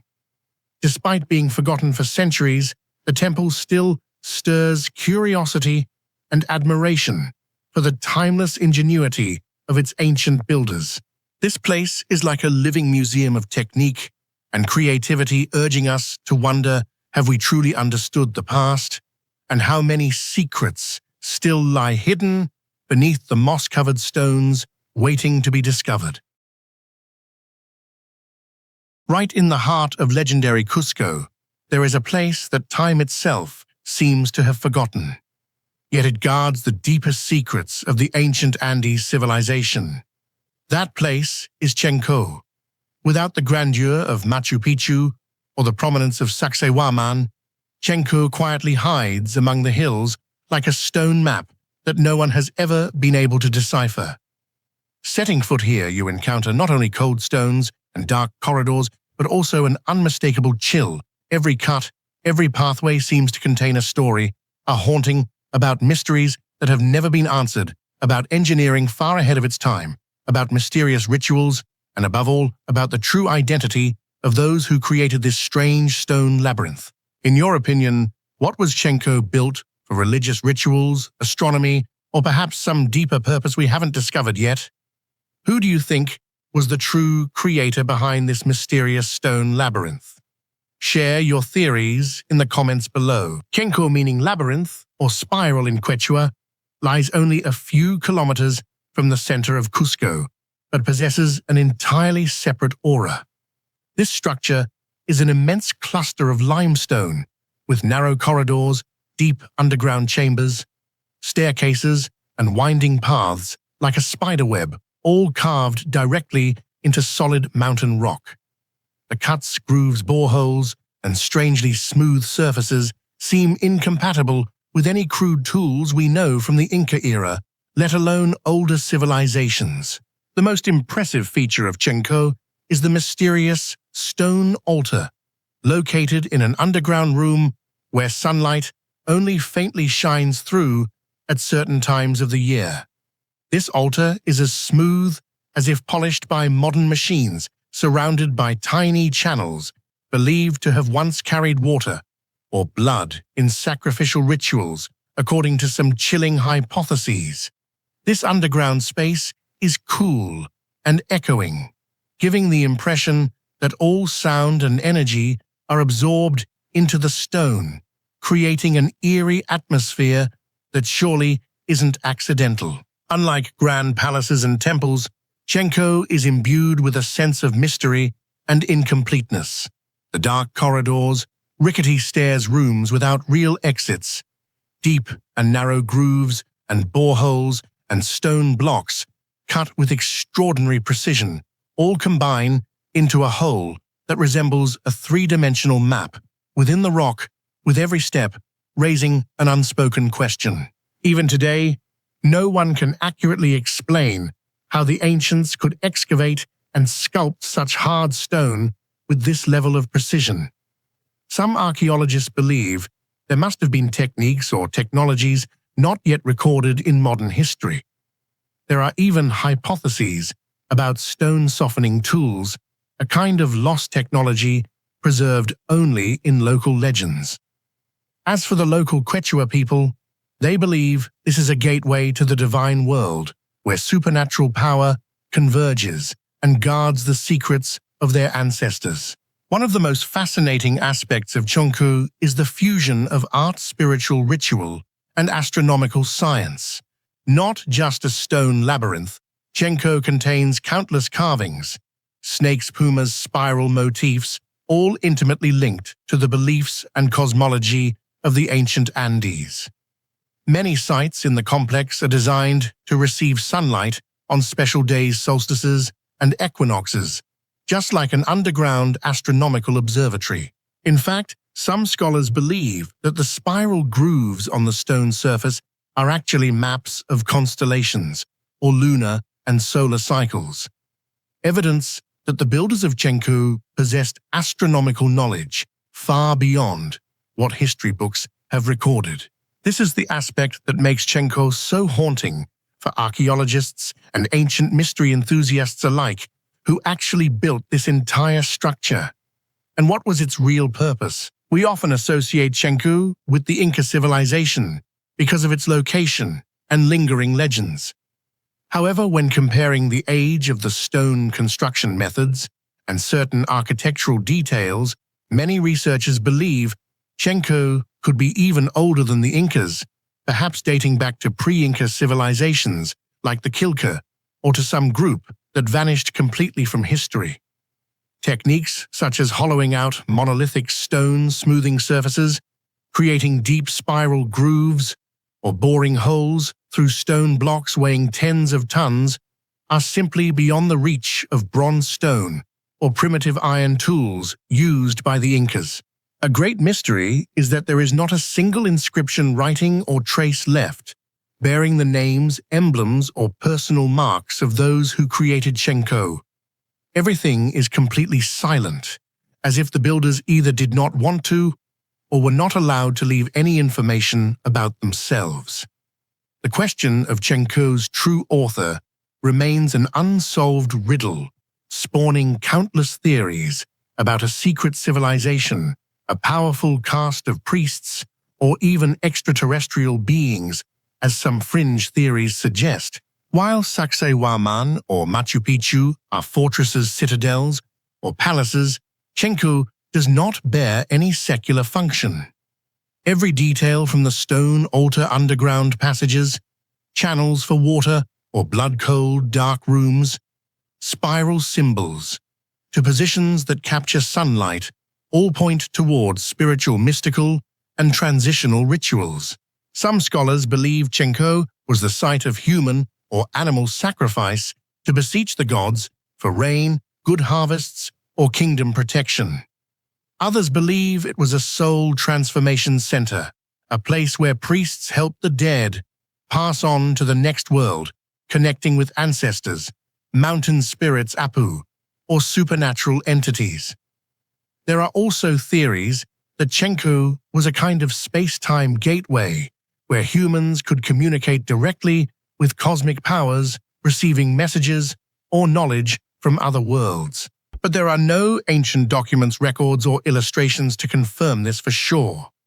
All we have are legends, vague tales handed down over generations, and archaeological evidence that is still insufficient. The true purpose of Qenko remains like a ghost. The more we study it, the more distant and mysterious it seems. Local Quechua people recount that Qenko was where ancient priests held ceremonies to awaken souls, summon spirits, or transmit messages between the living and the dead. Whenever there was a major funeral, the most powerful kings or chieftains would be brought into Qenko to undergo a series of secret rituals, perhaps for mummification, or perhaps for spiritual transformation at the hands of shamans. The great stone altar was the site of the highest rituals, while the blood or water channels were energy transmitters from the living to mystical forces. There are legends that on special days of the year, sunlight would pierce the stone fissures and shine directly on the altar, creating a portal between two worlds. At that time, ancestral spirits would return, converse with priests, and deliver prophecies, guidance, or warnings for the tribe's future. Today, Qenko remains the site of traditional Andean rituals. Though centuries have passed, the mystical allure of this stone labyrinth has never faded.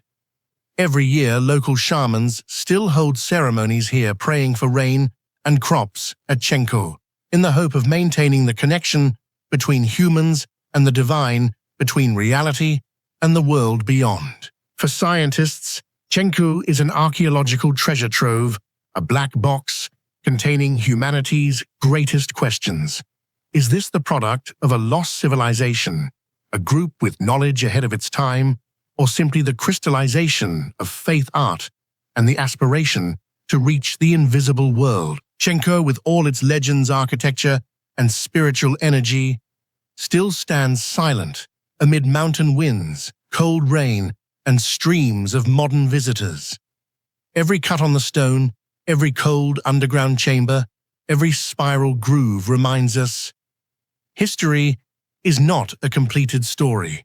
There are secrets that only time, or Qenko itself, holds the answers to.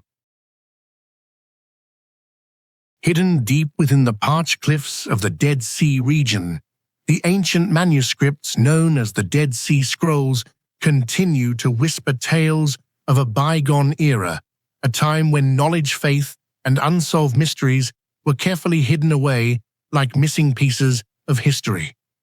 Far more than just archaeological treasures, these scrolls have opened a gateway into the worldviews, beliefs, and desires to safeguard secrets of ancient peoples, raising countless questions about their authorship, purpose, and the stories still left untold. In your opinion, what was the real reason the ancient authors hid the Dead Sea Scrolls so secretly? Tell us your thoughts below. The story began in caves near Qumran on the northwestern shore of the Dead Sea. A group of young shepherds, while chasing a lost goat, threw a stone into a cave and heard the sound of a clay jar breaking. Upon inspection, they found carefully wrapped parchment scrolls placed inside jars. That seemingly insignificant event opened up one of the most important archaeological excavations of the 20th century, with thousands of pieces of parchment, papyrus, metal, and even a metal scroll found over nearly a decade of excavation and research. What was found in the caves around Qumran truly stunned both archaeologists and religious scholars. Over 900 manuscripts, including the oldest known copies of the Hebrew Bible, Old Testament, extra-biblical works, and many religious, social, and legal texts never seen before. Some scrolls were written in unknown languages or encrypted, still not fully deciphered to this day. Scientists realized these scrolls not only recorded Jewish doctrines, but also contained a wealth of knowledge, rules, of life metaphors, and even prophecies, rituals, and social debates of ancient times. From the earliest days of discovery, the research community has engaged in intense debates about the question: who authored the Dead Sea Scrolls? Is it true that all the manuscripts were written by the same group? Are they really the work of the Essene community, as the popular hypothesis suggests? Or are they the result of a broader compilation from various communities, factions, and even individual authors? Most scholars agree with the theory that the Dead Sea Scrolls are the product of the Essene sect, a group of Jews extremely strict, ascetic, and completely separated from mainstream Jewish society in Jerusalem. They considered contemporary society impure, seeing themselves as the guardians of pure doctrine, preparing for the end times. Archaeological evidence from Qumran indicates traces of an isolated settlement where inhabitants performed purification rituals, lived communally, and copied religious texts. Many texts found in the Dead Sea Scrolls match Essene teachings, such as community rules, purification rites, concepts of light and darkness, and belief in an ultimate battle between good and evil. However, there is no physical evidence to absolutely confirm that all the scrolls were written by the Essenes. Some scrolls have different styles, themes, and languages, hinting at a more diverse origin. Many scholars argue these scrolls are the result of many other ancient Jewish communities, even including Sadducees, Pharisees, and Jewish exiles during the chaos when Jerusalem was conquered. This diversity further deepens the mystery surrounding the true authors of the Dead Sea Scrolls. The second and perhaps greatest mystery surrounding the Dead Sea Scrolls is the real purpose behind compiling and hiding these documents in the remote caves near the Dead Sea. Were they merely religious archives, recording the Bible doctrines and ritual regulations for future generations, or was it an effort to safeguard knowledge, preserve ideas contrary to the mainstream, and resist severe religious persecution by the Roman Empire and the powerful factions in Jerusalem? Many scholars lean towards the hypothesis that during the turmoil when Jerusalem was devastated by Roman troops in the year 70 AD, Jewish communities, especially the Essenes, hurriedly hid their precious scrolls in caves, hoping that one day, when the chaos passed, this treasury of knowledge would be rediscovered, restored, and passed on to future generations. It is also possible that some scrolls contained ideas, doctrines, or sensitive secrets the authors did not want to fall into the hands of authorities or rival groups, so they chose to hide them in remote, dry, rarely visited caves. Notably, the discovery of the Copper Scroll further fueled debates about the true purpose. This scroll is completely different from the religious texts, instead serving as a treasure map, recording the locations of dozens of caches of gold, silver, jewels, and precious artifacts scattered throughout Judea. To this day, no treasure from these caches has been found, nor is there any evidence confirming these treasures ever truly existed. Thus, besides religious aims, could there also be carefully hidden material secrets? Most of the Dead Sea Scrolls were written in ancient Hebrew, some in Aramaic and Greek, using a variety of linguistic styles and symbols. Some manuscripts are encrypted using strange symbols or mixed languages, which specialists still cannot fully decipher. This further complicates the mystery of authorship and purpose.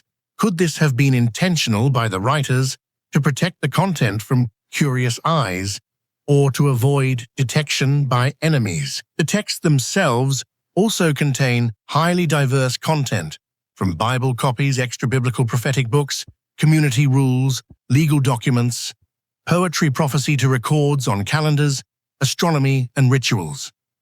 This richness not only demonstrates the vast knowledge of the authors, but also raises a series of theories about their role, perhaps a secret library for an elite community or a repository preserving ancient human knowledge far beyond mere religious objectives. The impact of the Dead Sea Scrolls does not stop at academic debates about their origins or purpose, but also fundamentally changes the way we understand the history of the Bible's formation, ancient Jewish sects, and society in Judea during the period of intersection among Judaism, Hellenization, and the Roman Empire.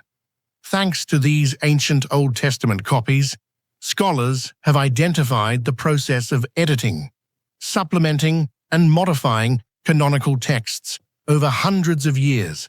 Some content in the scrolls even contradicts the views of traditional Judaism and Christianity, sparking many debates about the purity and continuity of the great doctrines.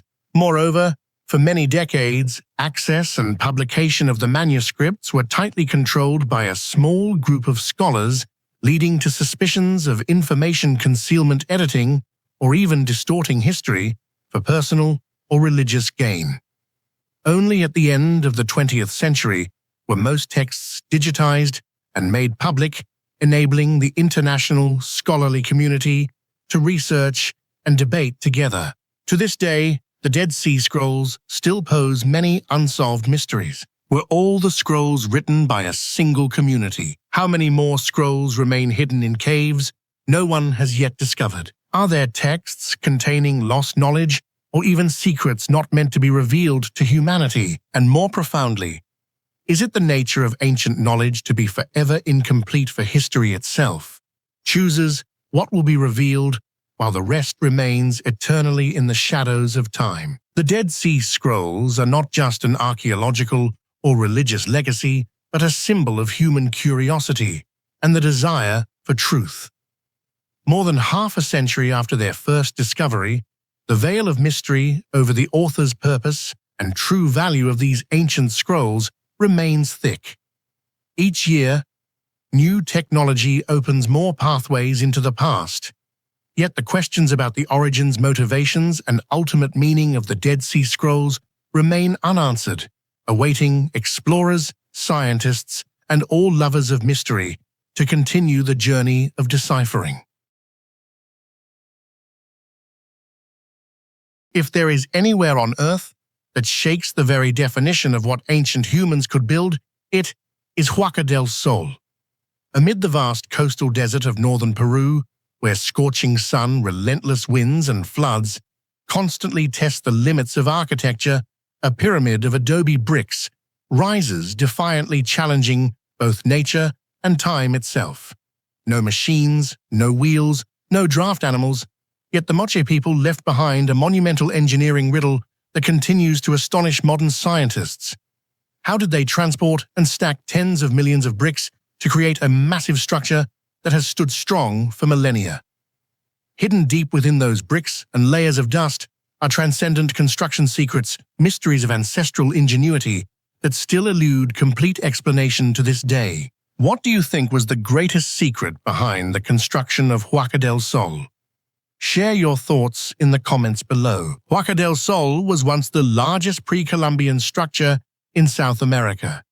Nearly 50 meters tall, over 340 meters long, and more than 160 meters wide, its total volume reached hundreds of thousands of cubic meters.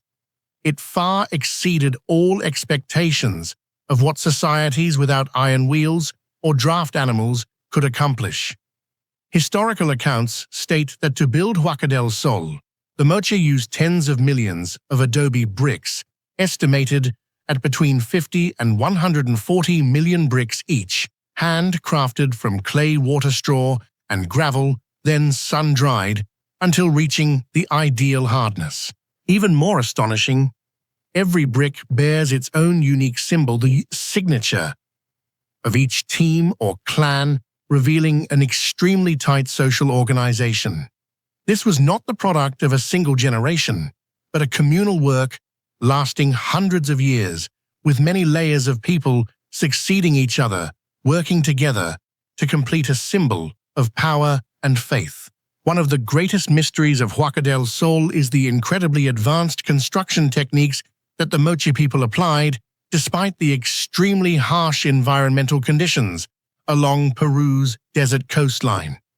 Here the climate is marked by long periods of drought, interspersed with violent floods caused by the El Niño phenomenon, a soft ground prone to subsidence, strong winds, and frequent earthquakes.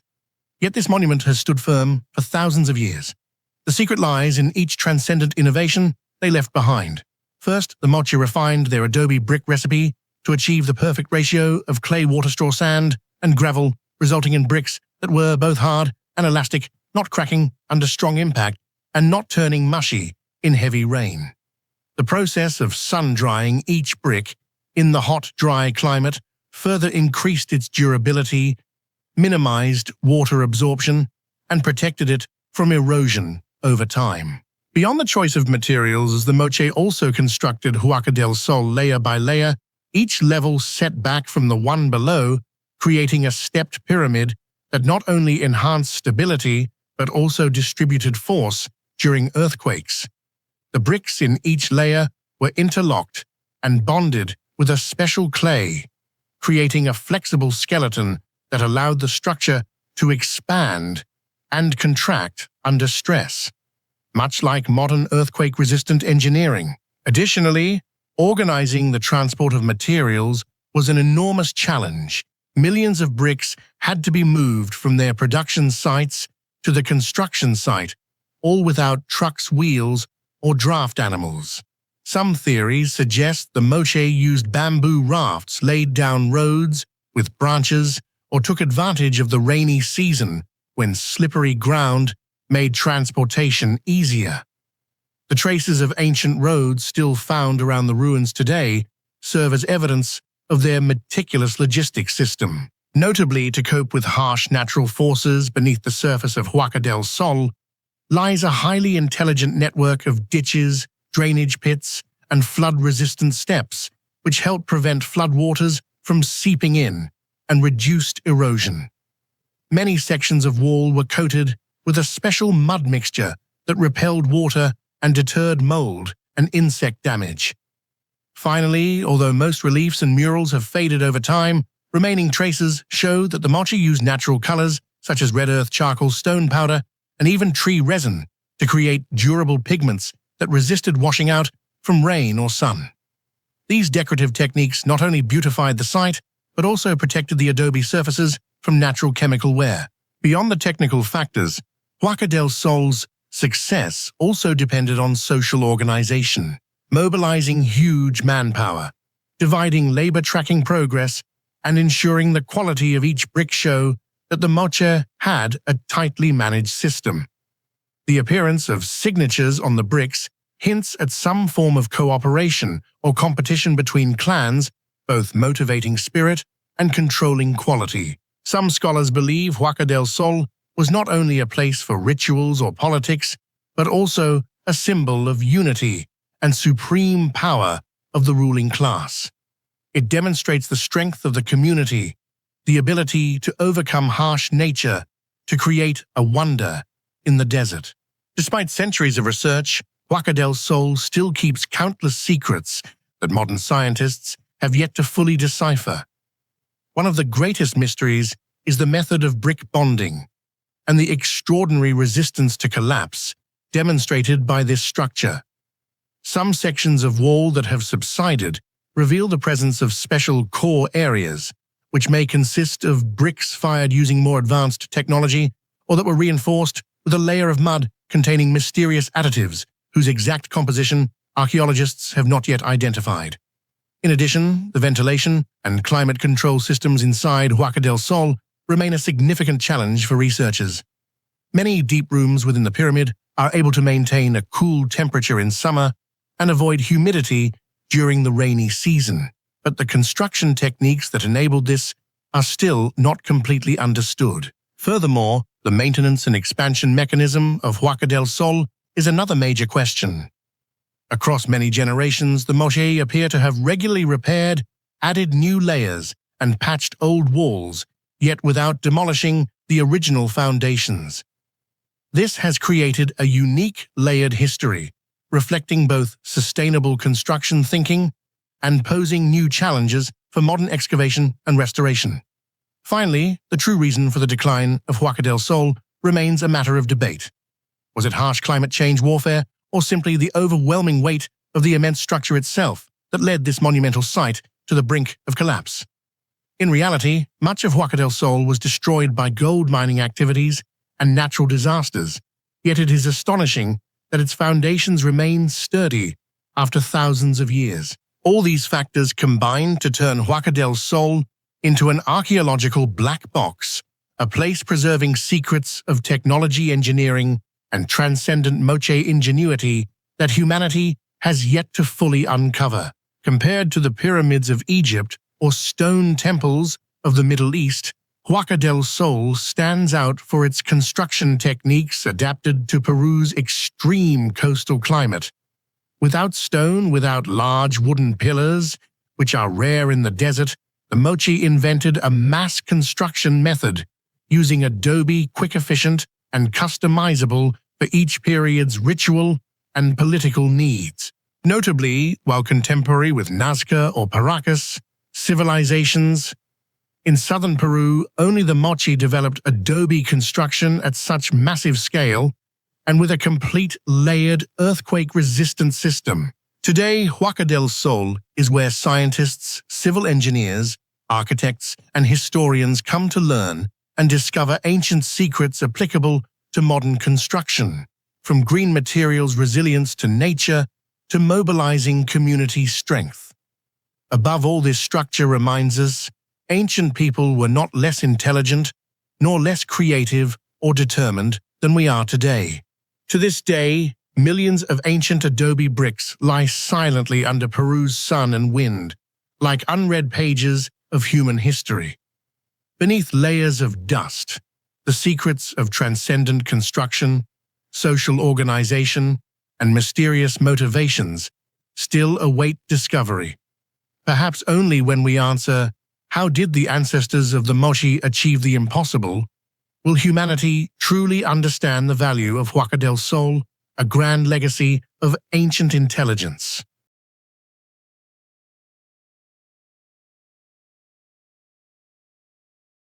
Amidst mist-laden forests and the echoes of ancient Javanese civilization, a stone marvel rises majestically. Borobudur is not just the largest Buddhist temple on the planet, but also an immense coded archive where more than 2,600 relief panels silently carry messages across time. Each relief is not merely a tale of legends or religious mythology, but a doorway leading into a world of unanswered questions. Who truly built this epic in stone? Why did they choose to hide the message within these carvings, leaving generations to puzzle over their meaning?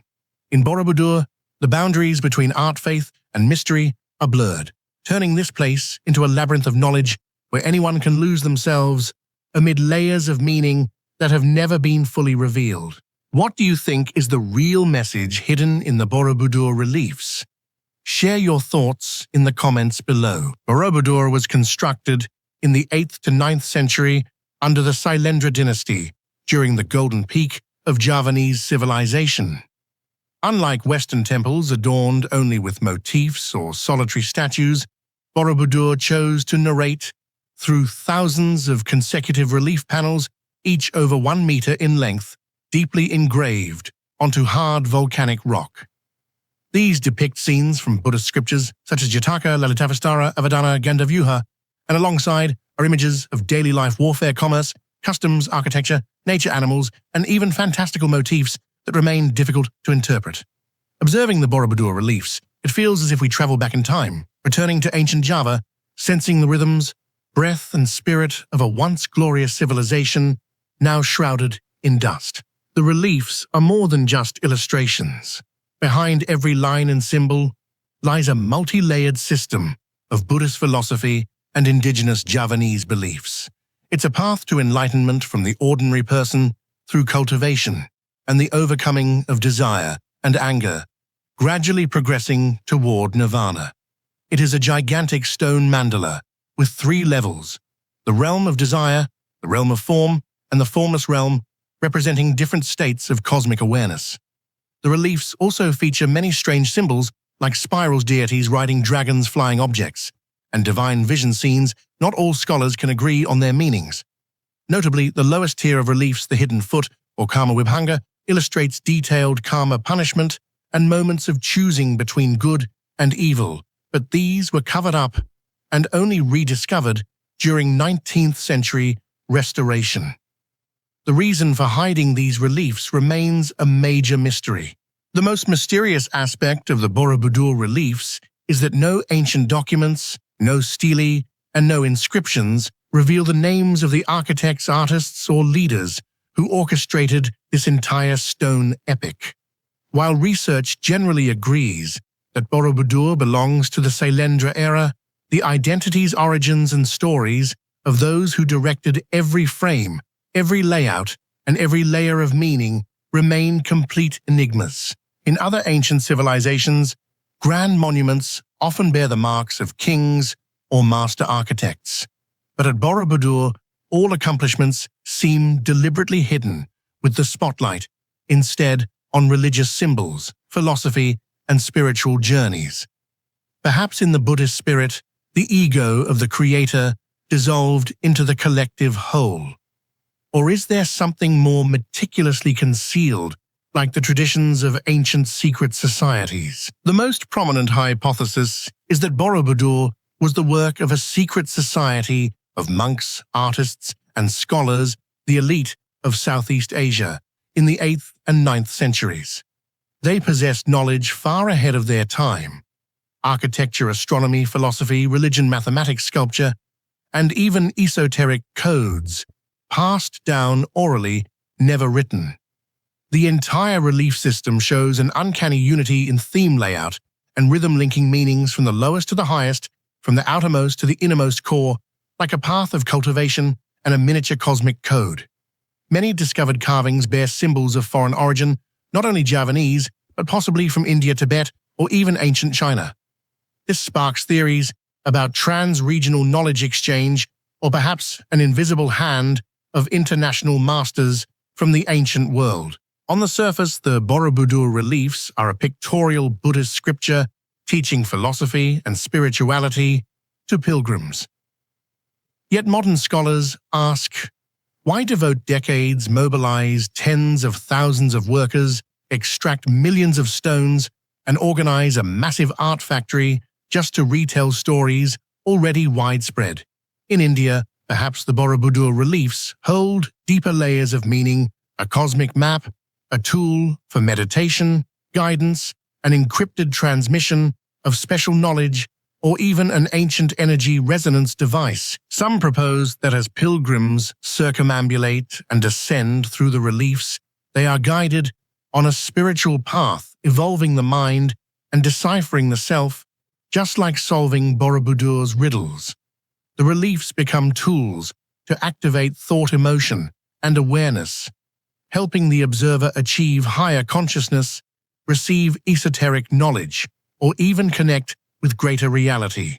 Another major mystery is that after completion, Borobudur gradually became moss-covered, buried by volcanic ash and jungle for many centuries, with no traces of major religious activity or records of grand festivals.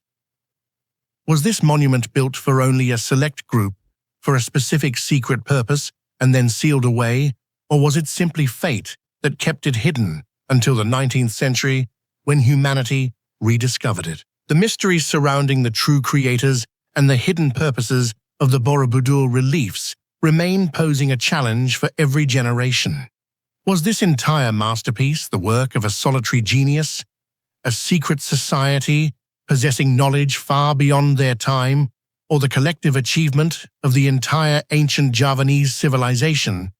No one knows for sure whether within those stone reliefs are encoded special forms of knowledge about placement, orientation, geometry, recurring numbers, or sequences of enigmatic scenes that no one has yet fully deciphered. Some suggest that Borobudur is not merely a colossal Buddhist center, but also a spiritual machine, a miniature cosmic map, or even a device for transmitting ancient wisdom to future generations of humanity. Beyond the creator's mystery, the Borobudur reliefs are an immense data trove about ancient Javanese society. The reliefs record houses, boats, warfare, trade costumes, musical instruments, animals, and daily life from kings to commoners. Some even depict flying objects or strange devices that researchers cannot yet agree upon. Some modern scholars wonder, did the reliefs encode ancient technological and scientific knowledge? Do details of weapons, vehicles, or astronomical geographic symbols provide clues for future generations to decipher what ancient Java once knew? More than 160 relief panels at the lowest level were walled up the hidden foot, or Kama Wibhanga, only to be discovered by Dutch restorers in the 19th century. These reliefs convey sharper distinctions of good and evil hellish scenes, and karma more forceful than those above, with harsh punishments and intricate transformations. Was this concealment due to religious, political, or secret reasons? Messages inappropriate for contemporary minds? To this day, no official answer exists. The entire Borobudur reliefs are arranged around a three-dimensional mandala, tiers of reliefs spiraling upward, guiding visitors from base to stupa summit, mirroring the spiritual ascent.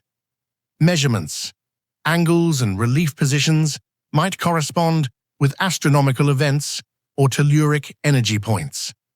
Some Western researchers have compared Borobudur to an acoustic resonance device, energy station, or ancient observatory based on its geometry, acoustics, and geographic location. Borobudur reliefs are a vibrant, visual library, a monumental code map of ancient humanity. But the most profound and crucial matters are those unsolved mysteries. Who truly created it? For what purpose did they carve such intricate, unified, enigmatic panels? Is Borobudur simply a Buddhist center? Or is it a cosmic message, an operating system for the mind left for our era and those to come? Perhaps the Borobudur reliefs are an endless invitation for imagination, the urge to conquer knowledge and the will to seek hidden origins. For each of us, standing before these ancient stone reliefs, must ask ourselves, are we deep enough to understand the messages of the ancients? Deep within the isolated and remote salt mines of Chehrabad, a cold and windswept region in the northwest of Iran, there lies a strange secret that has slumbered for many millennia. Each layer of pure white salt is not just a natural product, but also a protective shroud for human remains that have transformed into the so-called salt men. The discovery of these mummified bodies was not simply an archaeological event. It was the beginning of a chain of questions that reach beyond the limits of modern science. Who were they? What truly happened? Why did the destinies of these people, separated by thousands of years, come together in such a peculiar place? In your opinion, what is the most mysterious thing about these salt men? Do you have any theories about why people separated by thousands of years, all ended their lives in the same place? Share your thoughts in the comments below. In the year 1993, while extracting salt at Chehrabad, Iranian miners accidentally uncovered a strange mummified human body. The face had a long beard, disheveled hair, fragments of clothing were still intact, and even woven grass shoes remained attached to the feet, a scene resembling a time traveler frozen in salt. This discovery quickly led to several other excavations. In total, 6 sets of remains were found, each with its own unique imprint, but all preserved naturally thanks to the power of salt, a harsh environment that prevents all bacterial decomposition. But what truly puzzled archaeologists was not that the mummies remained intact, but that the ages of each individual were completely different. When experts used radiocarbon dating to determine the ages of the mummies, something unimaginable was revealed. The saltmen did not belong to the same historical period. The oldest individual was identified as having lived around the 4th century before Christ, during the height of the Persian Empire. The youngest could have been a resident of the 4th century after Christ, nearly a whole millennium apart. Between them were other individuals, each representing a different era, a story, a civilization now lost to time. This immediately raised a series of unanswered questions. Why did these people, separated by hundreds of years, all share the same fate of being buried in the same salt mine? Was this place a hotspot for mining accidents, or were there secret rituals, historical upheavals, or migrations unknown to modern science? The discovery of such diverse ages led archaeologists into a labyrinth of theories. Some of the saltmen could have been local miners working and dying in cave-ins or from toxic gases. Yet there is also evidence that some individuals were not locals, based on their clothing belongings and even genetic traits. For example, one individual had gold jewelry, while another carried a dagger and a leather pouch containing food, traces that indicate they came from different social classes and regions.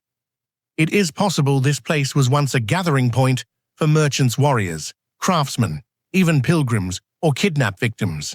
A greater mystery lies in the fact that there are no traces indicating they were intentionally buried. There are no graves, no offerings, nor evidence of funerary rites. The bodies were found in various positions, some lying on their sides, some curled up as if trying to escape. Some had fractured skulls or wounds, but it remains unclear whether this was from accidents, struggles, or the aftermath of being buried. Historically, each Sultan is a living witness to periods of grandeur and decline of the Persian, Parthian, and Sassanid empires. Each may have carried stories of war migration, social change, or simply the hazardous lives of laborers in a land rich in resources but filled with countless dangers. Yet over thousands of years, all those personal memories were erased by time, leaving only silent, nameless mummies with no known age or relatives. Even now, despite ancient DNA analysis, scientists can only determine certain characteristics like gender, diet, and health conditions, but cannot confidently identify their true names, lineage, or links between the Sultmen and local communities. Big questions remain. Were they members of the same family, the same village, or complete strangers? Where did they come from? And why did destiny lead them to this place, separated by hundreds of years, but ending in the same way? Some researchers believe the Sultmen were victims of multiple separate accidents, occurring at different times. Because of the unique salt environment, the bodies did not decompose and gradually accumulated over many centuries.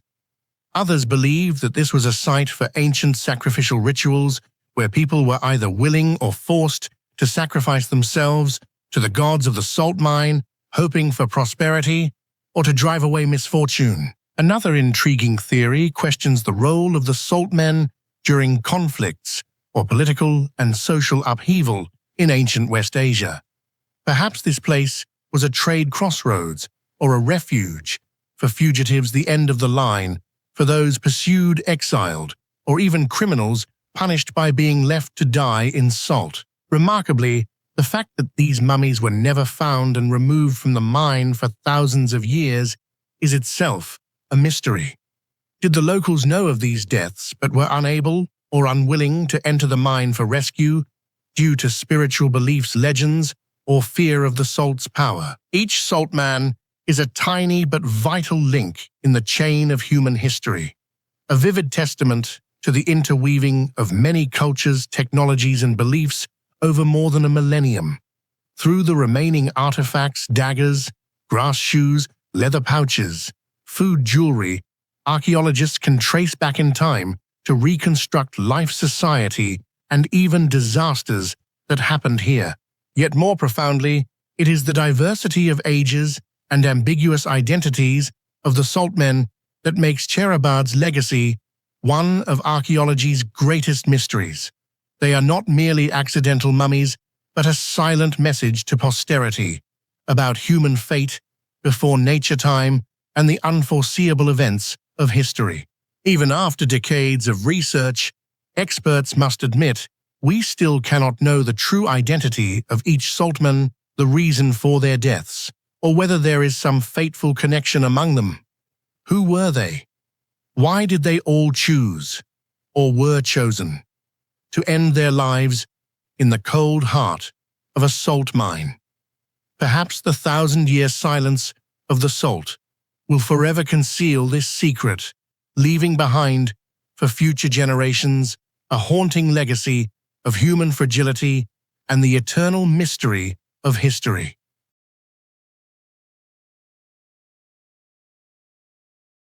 Hidden among the towering mountain ranges and chilling mists of southern Peru, Rumicolca emerges like a phantom of stone suspended in time. With no signs to guide the way and no tourist crowds, this place has quietly endured for thousands of years. Yet whenever someone stumbles upon it, they are left astonished by the massive stone walls and the unsolved mysteries that linger there. No one knows who first laid the foundations of this structure, and there are no records describing the painstaking process of its creation. All that remains are colossal stone blocks stacked atop one another, joined seamlessly and standing strong against the tests of time, a silent testament that some ancient knowledge once touched limits that even modern humanity finds astonishing.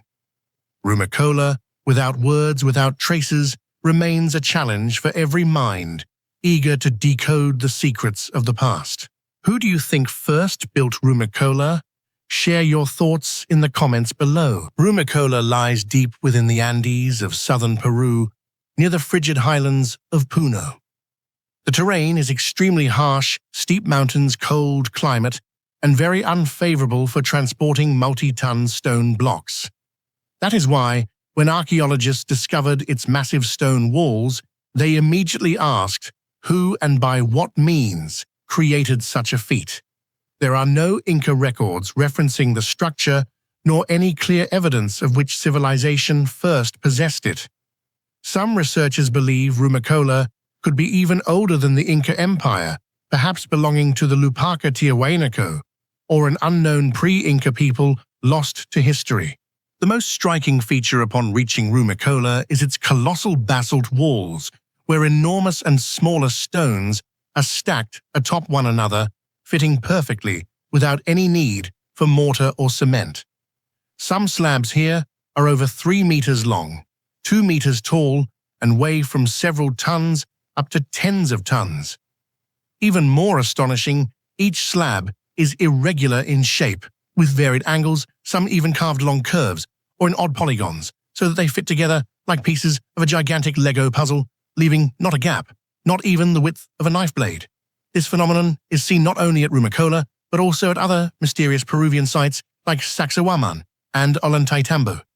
Yet at Rumicolca, it is displayed with a unique touch. The stones seem even more raw, bearing many tool marks and manual carvings that lend an ancient, authentic aura. Rumicolca is not just an architectural wonder, but a black box packed with questions about its creator's age and true function. Some theories propose it was once a ceremonial center for worship as seen in the stone altars, water channels, and altar-shaped rocks. Others lean toward the possibility that Rumicolca was a defensive fortress, a secret storage site, or even a prehistoric astronomical observatory. Yet due to the lack of comprehensive excavation, these mysteries remain unsolved. The age-defying construction techniques are the most prominent highlight and also the most controversial mystery of Rumicolca. This is a subject that troubles many modern scientists and engineers. How could ancient people move, lift, and assemble stone blocks weighing 7, 8, even 10 tons amid rugged mountains without any mechanical means?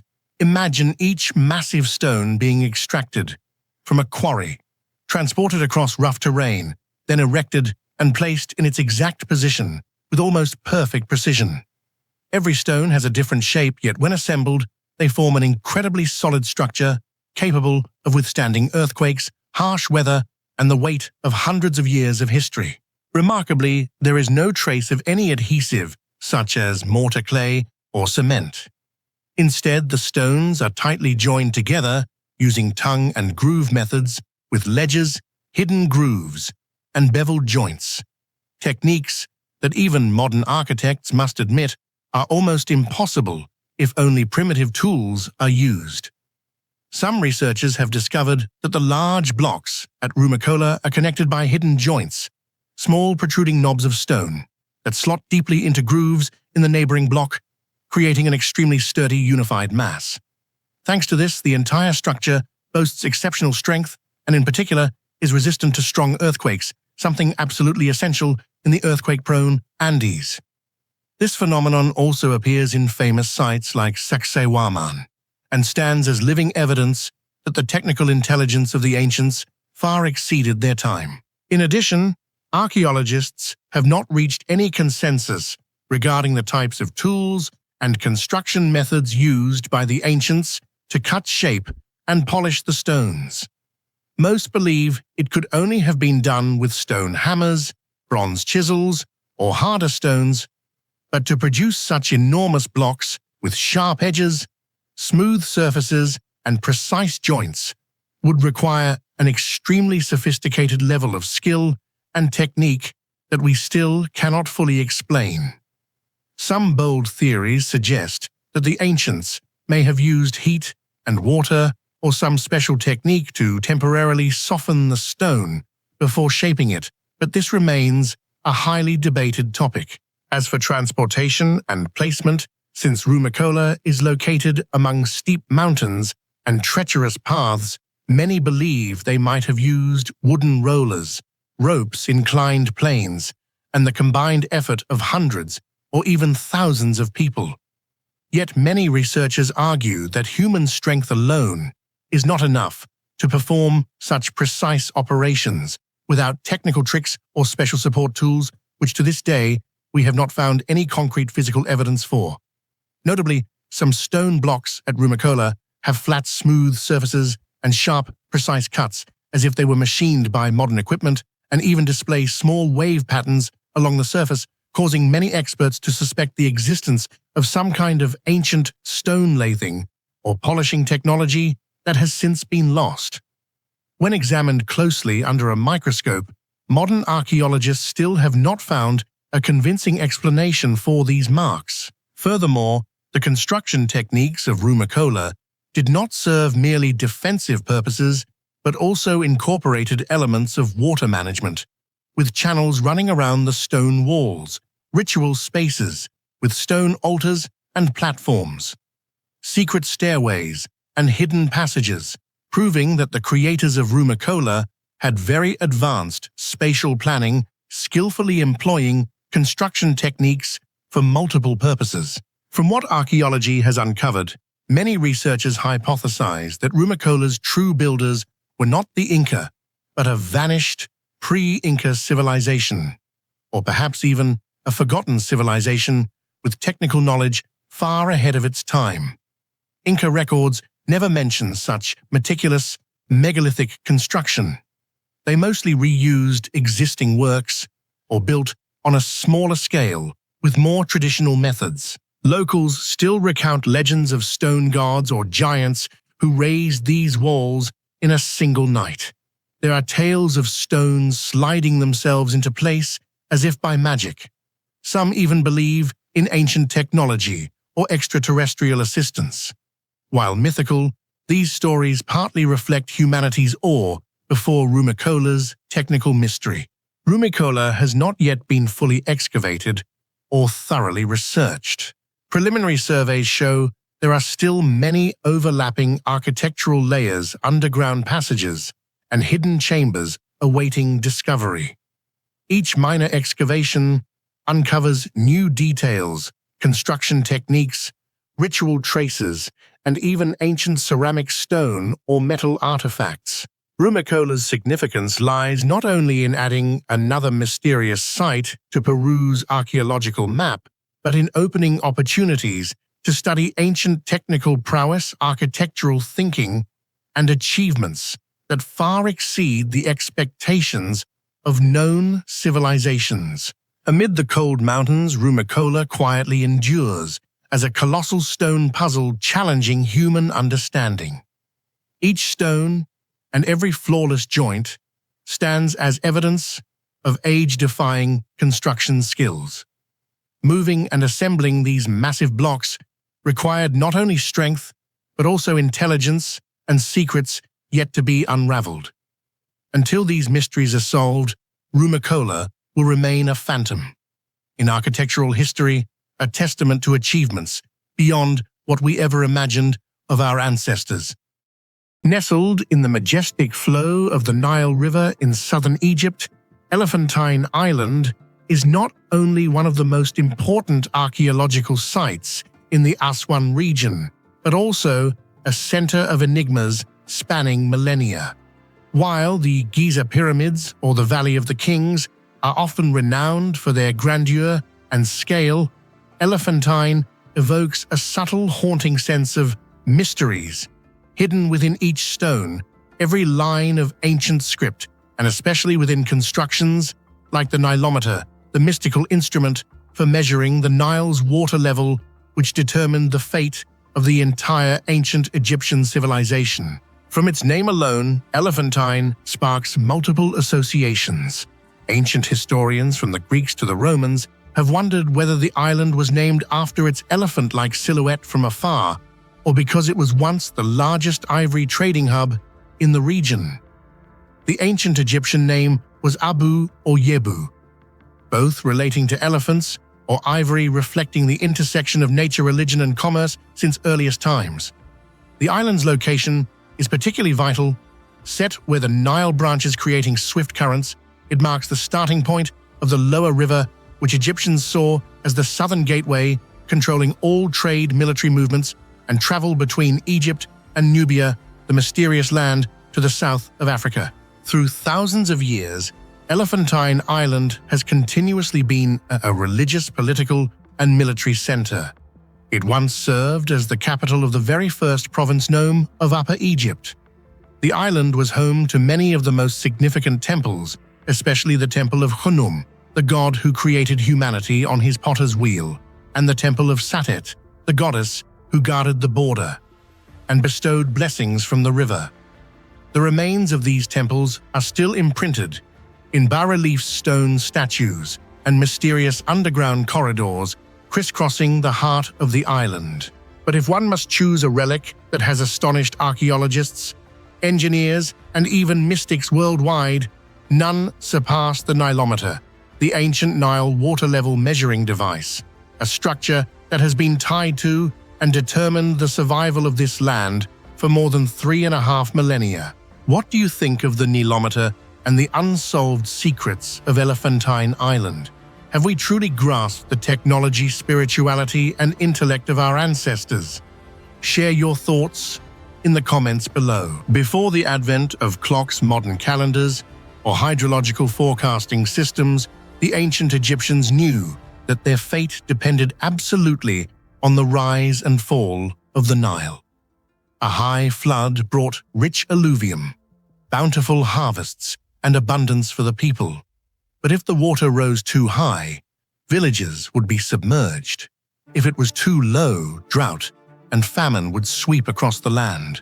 Thus, measuring, forecasting, and controlling the Nile's water level became a matter of life and death. The Nilometer on Elephantine Island is one of the oldest surviving water measurement devices in the world, featuring a remarkably intricate design, with many details still unexplained today. This structure was built as a stone staircase, descending directly to the water, consisting of 52 evenly carved steps, each carefully numbered in hieroglyphics. When the Nile flooded, water would slowly flow into a deep well, connected to the river, filling the steps.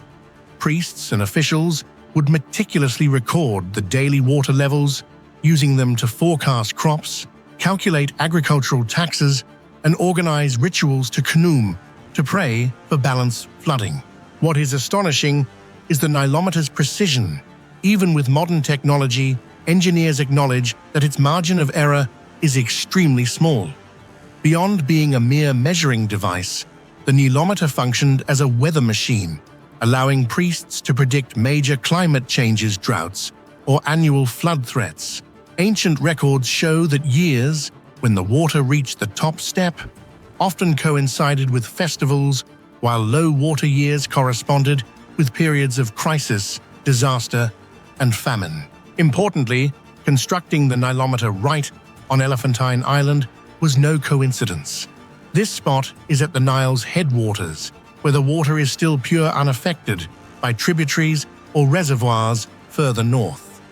The ancients believed that only here could they truly read the will of the river god, and every change at Elephantine foretold the fate of the entire country. To build the Nilometer, the ancient Egyptians had to bore deep into hard granite, chiseling underground channels, connecting the well to the river, ensuring a stable water flow unaffected by the turbulent currents outside. The entire structure was made from monolithic stone, tightly fitted to withstand erosion over thousands of years. Even the slightest error in angle, position, or size would have rendered the Nilometer inaccurate. The greatest question remains: how, with primitive tools, could the ancients calculate, construct, and calibrate a device of such precise measurement, especially considering the great floods of history when all of Aswan was submerged, yet the Nilometer remained intact, undestroyed, and fully functional for more than 3.5 millennia. Some modern scientists even propose theories about underground reinforcement techniques, chemical stone treatments, or lost secrets that today's world cannot replicate. Beyond its technical value, the Nilometer holds profound spiritual significance. Egyptians believed that Khnum, the ram-headed creator god, was the true master of the Nilometer. Every time the water level changed, priests would conduct rituals right at the well, offering sacrifices, pleading for balanced floods and fruitful seasons. The stone stelae and carvings around the Nilometer record these ceremonies' secret rites, passed down only to the highest priestly ranks. Some local legends claim that deep within the island, hidden tunnels connect the Nilometer to the great temples, serving as vaults for sacred relics or as machines for communicating with the gods that have yet to be discovered. Such mysteries have made Elephantine the spiritual heart of Aswan for many centuries. Archaeologists excavating Elephantine have found not just one but multiple Nilometers of various forms and designs dating from the time of the pharaohs to the Roman era, reflecting the island's central role in managing the Nile's waters. Some wells are built tens of meters underground, with complex piping, stair structures, and stonework precise to the millimeter. In the ancient soil layers, they've found strange scripts, mysterious symbols measuring tools, and even ancient records forecasting harvests and droughts from thousands of years ago. Some researchers believe this is evidence of a secret scientific tradition that once thrived here, but whose secrets vanished with the fall of ancient Egypt. Another point of intrigue, some ancient inscriptions suggest that the Nilometer was not merely a device for measuring water, but also a gateway connecting humans to the divine, used in secret rites known only to select initiates. To this day, even after excavations and partial restorations, scholars cannot fully determine the functions, spiritual meanings, or true technologies used in constructing this monument. Not only famous for the Nilometer, Elephantine has been inhabited continuously since prehistoric times through pharaonic Persian, Greek, Roman, Coptic, and medieval Islamic eras.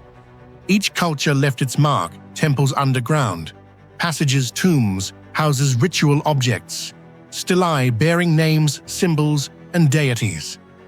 Archaeologists have uncovered many inscriptions in various scripts, some containing signs and stories never seen elsewhere in the Nile Valley. Local lore says many underground chambers on the island remain unexcavated, containing secrets of construction techniques, spiritual rites, and even treasures buried by priests before foreign empires invaded. Recent discoveries have uncovered ritual objects of gold, precious stones, and strange small statues resembling no known Egyptian gods, as well as sealed boxes still unopened. All these only thicken the veil of mystery enveloping Elephantine, a place where past religion and science blend into a living entity that continues to challenge modern understanding. Today, visitors to Elephantine Island are not only captivated by the ancient ruins along the Nile, but also drawn to the unsolved mysteries of the Nilometer, a strange water-measuring structure. The moss-covered stone steps, faded hieroglyphs, and sturdy granite pillars seem to whisper of a distant era when humans and gods coexisted, where measuring the water level was not just a technical act, but a sacred ritual connecting to the supernatural world. The big questions remain unanswered. How could ancient people build such a precise water-measuring device? What techniques did they use for the Nilometer to endure thousands of years without being destroyed? Are there more secrets hidden beneath the ground of Elephantine Island, waiting to be discovered? It is these unresolved mysteries that make Elephantine one of the most enigmatic destinations of ancient Egypt, where every stone and every step of the Nilometer continues to challenge the understanding of humanity today. Hidden deep within the dense green forests of Sanjay Gandhi National Park, the Kanheri cave complex stands like a mysterious message sent from India's distant past.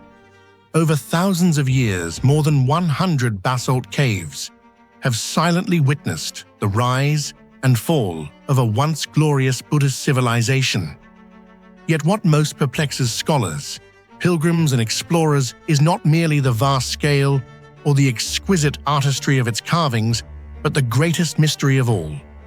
Why did a flourishing center of religion, learning and culture after more than 1,000 years suddenly fall silent, swallowed by the ancient forest in just a single century? What do you think is the real reason for the collapse of Kanheri caves? Share your theories in the comments below. Kanheri began as a small group of meditation caves hewn into basalt cliffs around the 1st century BCE. But within just a few centuries, this place transformed into a true underground city, with more than 100 caves, grand prayer halls, chaityas, dormitories, libraries, classrooms, kitchens, storage rooms, and dozens of water tanks and extremely complex rainwater harvesting systems. Archaeologists believe that Kanheri was once the largest Buddhist academic center in Western India, gathering thousands of monks, scholars, artisans, and merchants from everywhere. The caves are adorned with countless Buddha statues, bodhisattva reliefs, carved walls depicting scriptures, motifs, and symbols of various Buddhist schools, reflecting the diversity and vibrancy of thought, art, and spiritual life here. Many caves still bear ancient inscriptions in Sanskrit, Prakrit, and Brahmi, whispers from the past about a golden age. One of Kanheri's greatest marvels is its stone carving and rainwater management technology. Amidst arid mountains, ancient architects ingeniously created water channels, underground tank stone wells, and cisterns with a system for collecting, channeling, storing, and distributing rainwater that was so efficient it could supply thousands of people year-round. Many of these tanks are still usable after thousands of years. The grand halls, chaityas, with high vaulted ceilings and massive pillars, were carved entirely by hand, yet display impressive precision and artistry, leading modern scientists to still debate the construction techniques of the ancients. Kanheri was not just a monastic site, but also a meeting point of diverse streams of culture, art, and trade. The carvings here show influences from Greek, Persian, and Central Asian art, even featuring foreign mythological imagery, proving that many merchant caravans and scholars from afar once visited. Kanheri also played a crucial role in trade routes, connecting India's interior with major coastal ports, becoming a rest stop, a spiritual resort for travelers before continuing their journeys. With more than 100 caves, Kanheri includes simple meditation rooms for just 1 or 2 people, but also grand halls, up to 20 meters long, 15 meters high, able to hold hundreds of people at once. Many caves are linked by stairways, corridors, and secret tunnels. Some caves have yet to be fully excavated or explored, leading many to believe that Kanheri still hides many secrets, perhaps even underground passages connecting to the sea or other ancient sites. Kanheri was once the venue for religious ceremonies, major rain-invoking festivals, ordination rites for monks, pilgrimages, meditative practices, and even esoteric spiritual rituals handed down only by word of mouth. Many legends say that on great festival days, the entire cave system would glow with oil lamps, and the sound of chanting would echo through the mountains, creating a sacred, mystical atmosphere that words cannot fully describe. For more than a millennium, Kanheri remained a center, attracting resident scholars, devotees, and merchant caravans alike. The population of monks living here once numbered in the thousands, forming a vast and tightly organized community. Archaeological evidence shows that from the 5th to the 10th century, this place was still very prosperous. New caves were continuously being expanded and new carvings added. But then, from the 11th to 12th centuries, Kanheri suddenly declined and was abandoned. There are no longer any traces of religious activities, no more new works, and no further records of major ceremonies. The enormous cave complex was gradually swallowed by the jungle, immersed in silence and forgotten for centuries.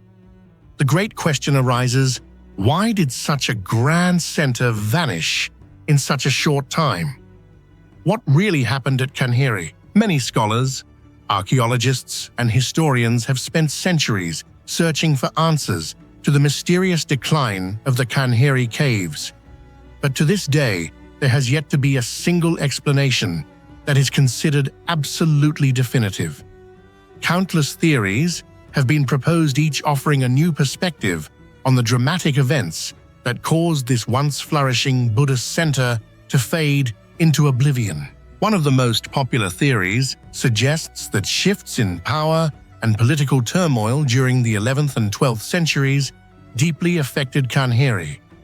This was a period when Hindu and Islamic dynasties rose to prominence and competed fiercely for power across the Indian subcontinent. The patronage that Buddhist dynasties had once provided to Kanheri may have vanished, resulting in dwindling funds and manpower and making it impossible for the site to sustain itself as it had before. Additionally, the general decline of Buddhism in India was another major factor that cannot be overlooked. During this period, Buddhism gradually lost influence, yielding to a Hindu revival and later the spread of Islam. Major Buddhist centers like Nalanda and Vikramashila were destroyed, and monasteries scattered throughout the country also collapsed one after another. Kanheri most likely became a victim of this powerful wave of religious transformation, gradually losing its central role in the spiritual and intellectual life of the region. Numerous other theories emphasize external factors such as natural disasters, epidemics, or environmental changes. Some modern studies suggest the possibility of prolonged drought, loss of water sources, or the outbreak of major epidemics, forcing the monastic community and residents of Kanheri to leave in search of safer and more fertile lands. However, direct archaeological evidence for such natural calamities remains very limited. Moreover, Kanheri may have been severely impacted by social upheavals, such as war, looting, or conflicts between kingdoms. Invasions or outbreaks of violence could have weakened the community, leading to evacuation or complete disbandment. Some bas-reliefs and stone statues at Kanheri show signs of damage, but to this day, it remains unclear whether this was the result of war, looting, or simply the effects of time. Interestingly, there are also theories about secrets within the cave complex that have yet to be fully uncovered. Some scholars believe that in areas not yet thoroughly excavated, crucial evidence for the true cause of the decline may still be hidden.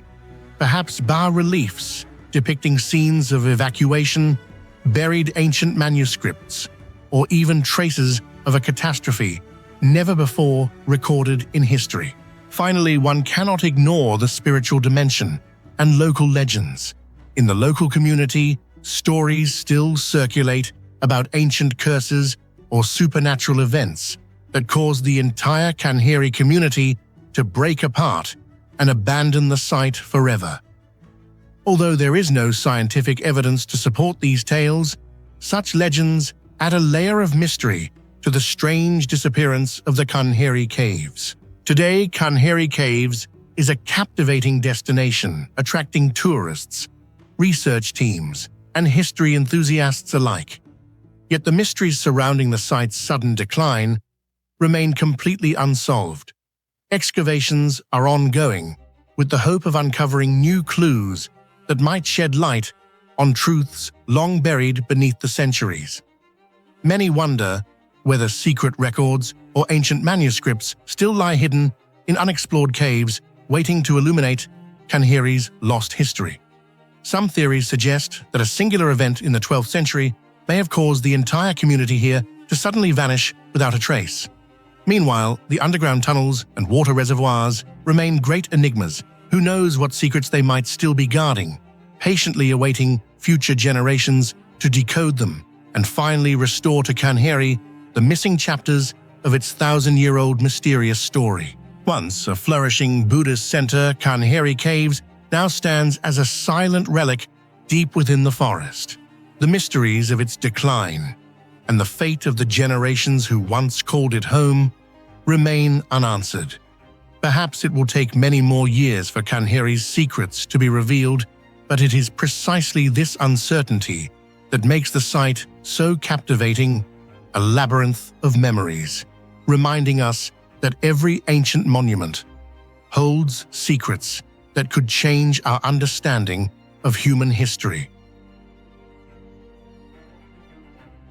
Amid the rugged mountains and deep valleys of Ghor, Afghanistan, stands a structure that seems almost out of place in the modern world, the Minaret of Jam.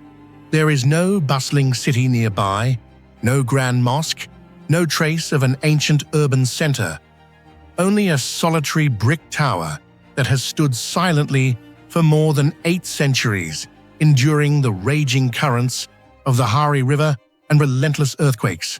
The Minaret of Jam does not just leave archaeologists in awe with its exquisite decorative details, it is also a technical challenge to any civilization.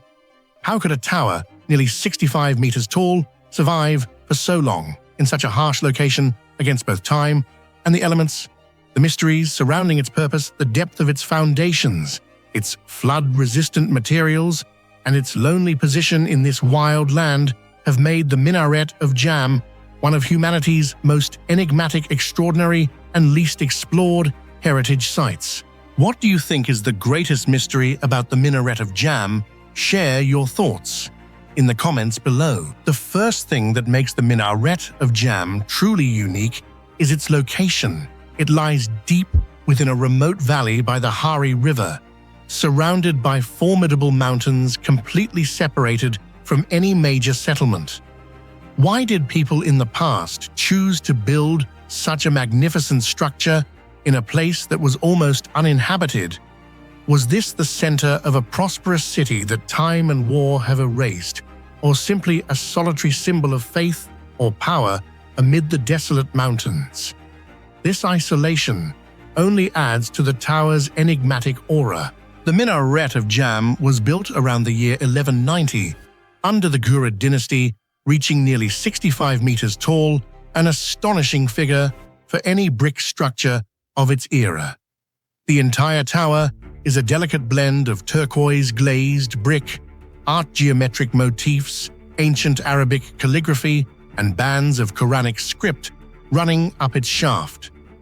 These patterns are not only artistically valuable, but also reflect religious philosophy and the might of the Ghurid dynasty, one of Central Asia's greatest empires at the time. Countless theories swirl around the Minaret of Jam's true purpose. Some believe it was a victory tower marking a military triumph. Others think it served as the minaret for a grand mosque that once stood nearby, and some suggest it was the power center of an ancient city long vanished, perhaps the legendary Firozkoh. Though no major ruins have yet been discovered around the minaret, many archaeologists believe the ground here may still conceal countless secrets. What gives the Minaret of Jam its character is the intricate glazed brickwork. Each brick was fired separately, then assembled into geometric and floral designs interwoven with Kufic and Naskhi scripts, 2 ancient forms of Arabic writing. Especially notable are the bands of script believed to contain hidden messages, referencing power religion or the identities of the builders' meanings that remain largely undeciphered. These motifs do more than beautify the structure, they also help shield it from weather and water erosion, playing a role in protecting the tower's integrity over centuries. The Minaret of Jam is a remarkable testament to the time-defying engineering that 12th century builders achieved. Although it stands in an area frequently struck by earthquakes, flash floods, inundation, and erosion, this tower has remained upright for more than 800 years, a feat that many structures of its era could not accomplish. The secret lies in its deep and exceptionally sturdy foundation, which is completely different from many other minarets usually built on flat urban land. The builders dug deep foundations along the riverbank, where layers of rock interweave with alluvial mud, then used pebbles and load-bearing fired bricks to create an extraordinarily solid base. Some modern surveys even suggest that this foundation incorporated an underground water drainage system, which helped relieve pressure on the foundation whenever the river flooded and reduced the risk of the tower's base being undermined by erosion. Additionally, the spiral stacking of bricks is an outstanding innovation. The tower is not simply a straight shaft, but is divided into 4 major levels each, featuring vaults and interlocking corridors, forming a spiral core. This design allows the structure to absorb and dissipate seismic forces, making it extremely resistant to shaking. In fact, this technique even surpasses many contemporary brick constructions in Europe in terms of structural safety. Each brick used in the tower's construction was carefully selected and fired at high temperatures, enhancing its ability to withstand water-harsh weather and the ravages of time. Especially notable is that many of the outer glazed brick layers are water-resistant and erosion-proof, absolutely vital for a tower standing right on a riverbank. Moreover, although not all features have been fully excavated, archaeological traces indicate that around the tower's base there is a system of gutters and small underground drainage channels, allowing rainwater and floodwater to escape quickly, preventing waterlogging, subsidence, or erosion of the foundations during the rainy season. The tower's cylindrical shaft, tapering as it rises, was designed to minimize the impact of wind, avoiding the risk of leaning or collapse seen in minarets with more angular designs. On each level, protruding belt bands further strengthen the structure and help disperse wind forces effectively. The choice of materials was also extremely sensible. A combination of fired brick and pebbles made full use of the resources in the mountainous Gore region, where large timber or monolithic stone blocks were scarce. Bricks were produced, locally transported, and assembled entirely by hand, yet achieved a very high level of precision, minimizing gaps, preventing cracking, and ensuring consistency throughout the entire structure. Art and engineering are seamlessly intertwined in every detail. Surface decoration is not only aesthetic, but also serves as an effective protective layer. The special glaze on the bricks does not just prevent water penetration, but also reflects heat, cooling the tower's surface during sweltering summers and reducing the risk of thermal expansion or cracks caused by sudden temperature changes. This sophisticated combination of art and engineering has allowed the Jam minaret to withstand countless natural disasters over many centuries. Yet to this day, the identities of the engineers and artisans who truly built the Minaret of Jam remain a mystery. Some suggest they may have been masters from Persia, Central Asia, ancient India, bringing with them the most advanced building techniques of their time. It is precisely the details such as earthquake-resistance riverbank foundation handling and the choice of materials that far exceeded the medieval norm, forcing many modern construction and archaeological experts to admit that this achievement goes far beyond conventional understanding of brick structures from that period. Because it sits right on the riverbank, the Minaret of Jam has narrowly escaped collapse many times due to flash floods, erosion, and earthquakes. International organizations have warned just one more big flood, or if the Hari River changes course, the tower's entire foundation could be washed away, leading to irreversible destruction. In recent years, UNESCO and other preservation groups have tried to reinforce the foundations and build erosion barriers, but Afghanistan's ongoing political instability has greatly limited these efforts. Ancient sources mention a glorious city called Firozkoh, the turquoise city which was once the Ghurid capital, and may have existed around the minaret. Yet all traces of urban settlement have been wiped out by floods, earthquakes, or war, leaving only the Jam minaret as the final witness. The ground beneath the tower may still harbor many secrets about the lives, technologies, and cultures of a once thriving civilization, but large-scale excavations are virtually impossible in the current situation. Why does only a single tower remain amid a wild, empty valley? Is it the lone survivor of a grand complex? Or was it always intended as a solitary monument? What motivated people of the past to pour their efforts into building a wonder in such a remote, challenging place? These questions continue to captivate scientists, historians, and mystery enthusiasts worldwide. The Minaret of Jam is not only an architectural wonder, but also a symbol of the intelligence and resilience of people in the Middle Ages. Advanced construction techniques have allowed the tower to survive for 8 centuries despite natural disasters and the passage of time. Behind it lie mysteries about its builders, its purpose, its technology, and a vanished ancient city. Even today, the Jam minaret still stands tall amid harsh nature, a great question mark in history, where every brick holds a story yet to be told. If you have ever set foot in southern Delhi, where the scorching sun pierces through the red dust so typical of northern India, amid barren stone fields and scraggly thorn bushes, you cannot help but be overwhelmed by the colossal and solitary silhouette of Tughlaqabad Fort. Towering atop a basalt hill with soaring ramparts and rows of conical watchtowers, this fortress stands like an immortal stone beast, defying all the laws of time. But beneath this massive appearance lies not just a monument.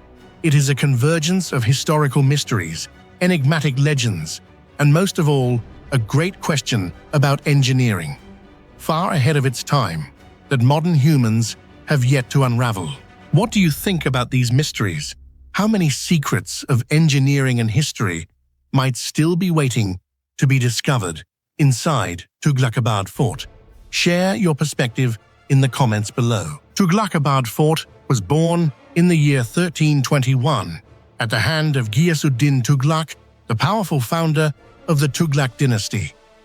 After many years of war and instability, he dreamed of building a new capital, a city that could never be conquered, a symbol of undying power and a safe haven for both people and royalty. Thus, in just 4 short years atop a rugged stone hill, this great fortress rose as if by miracle in the stormy heart of the medieval era.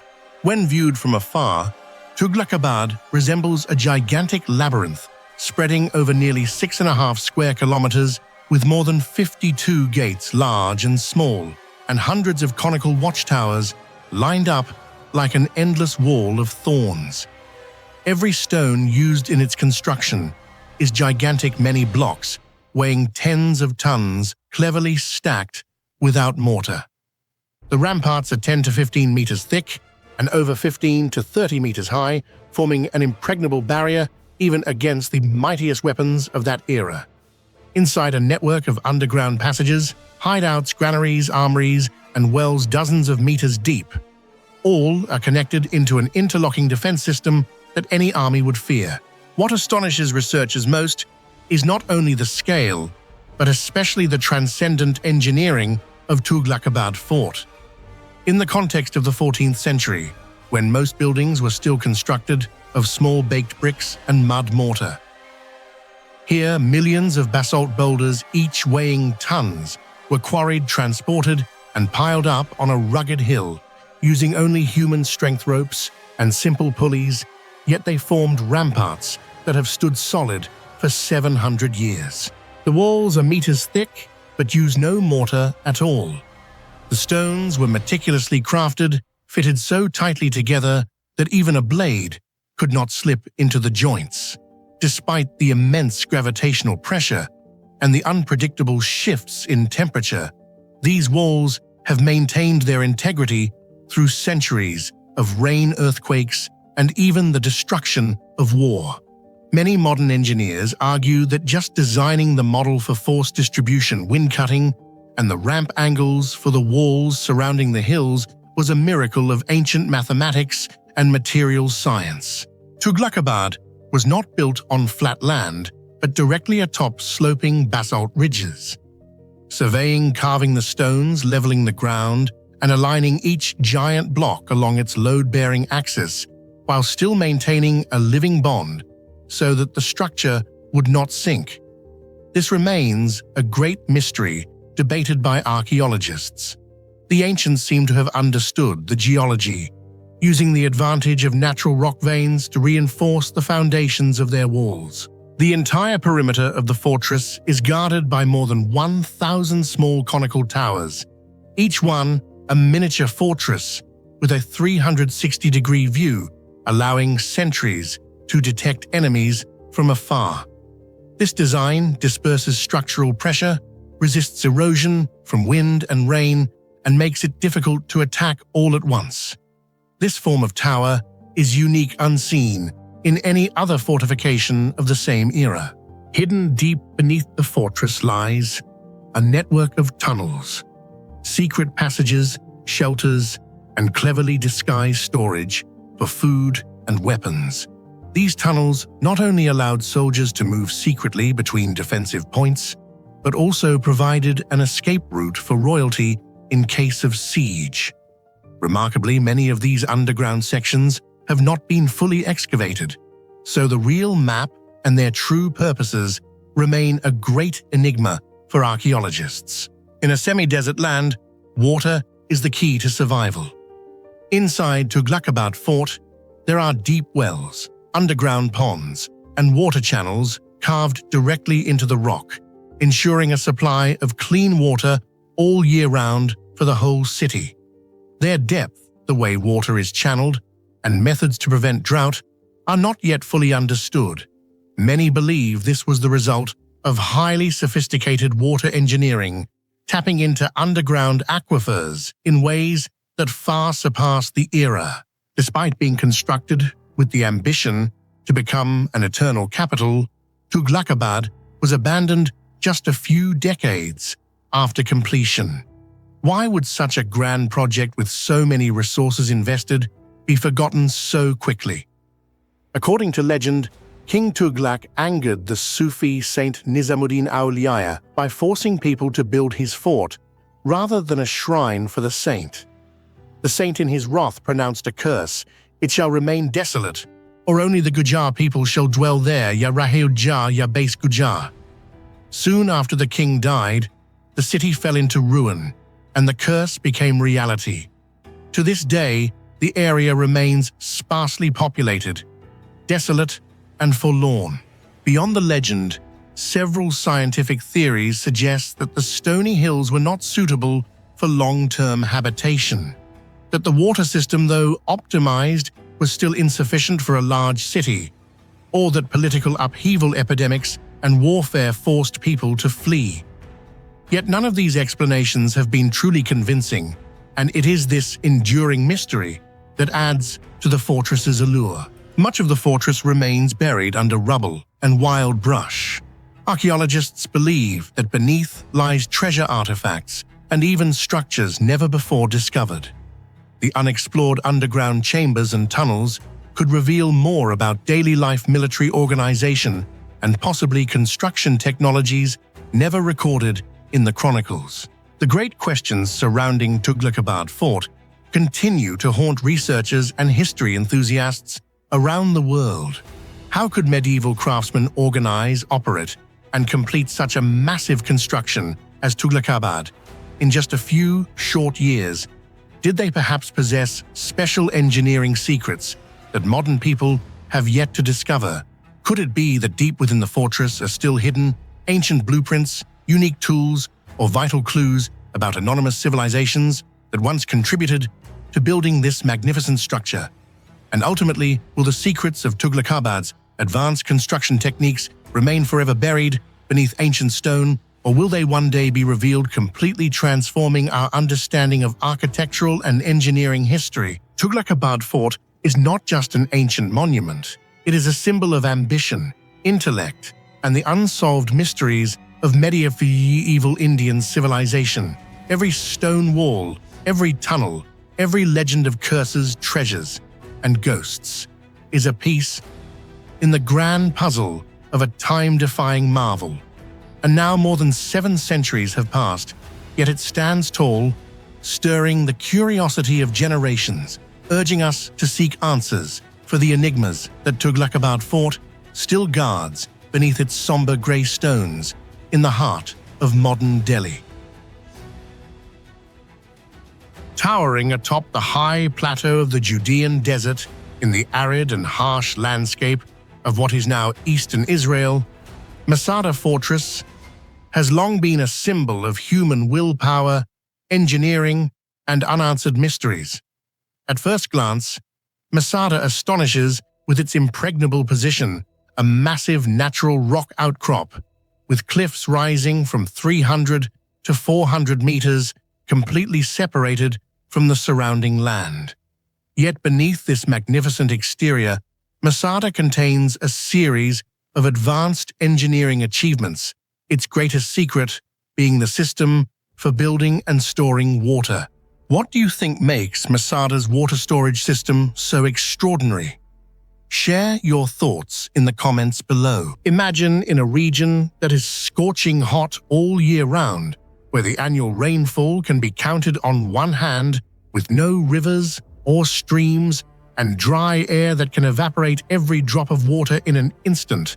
How could a community of thousands possibly survive, resisting a Roman army's siege for months on end?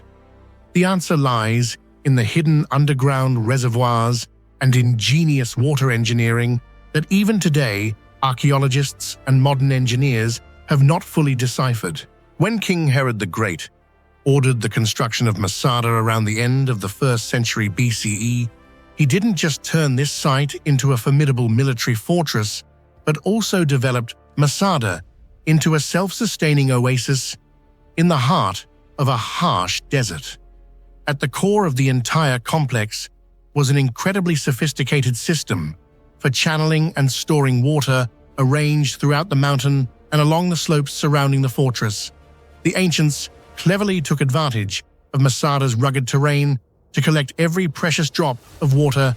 Stone channels were skillfully carved along the mountainsides, leading water toward natural crevices where the rare winter rain would flow down by gravity.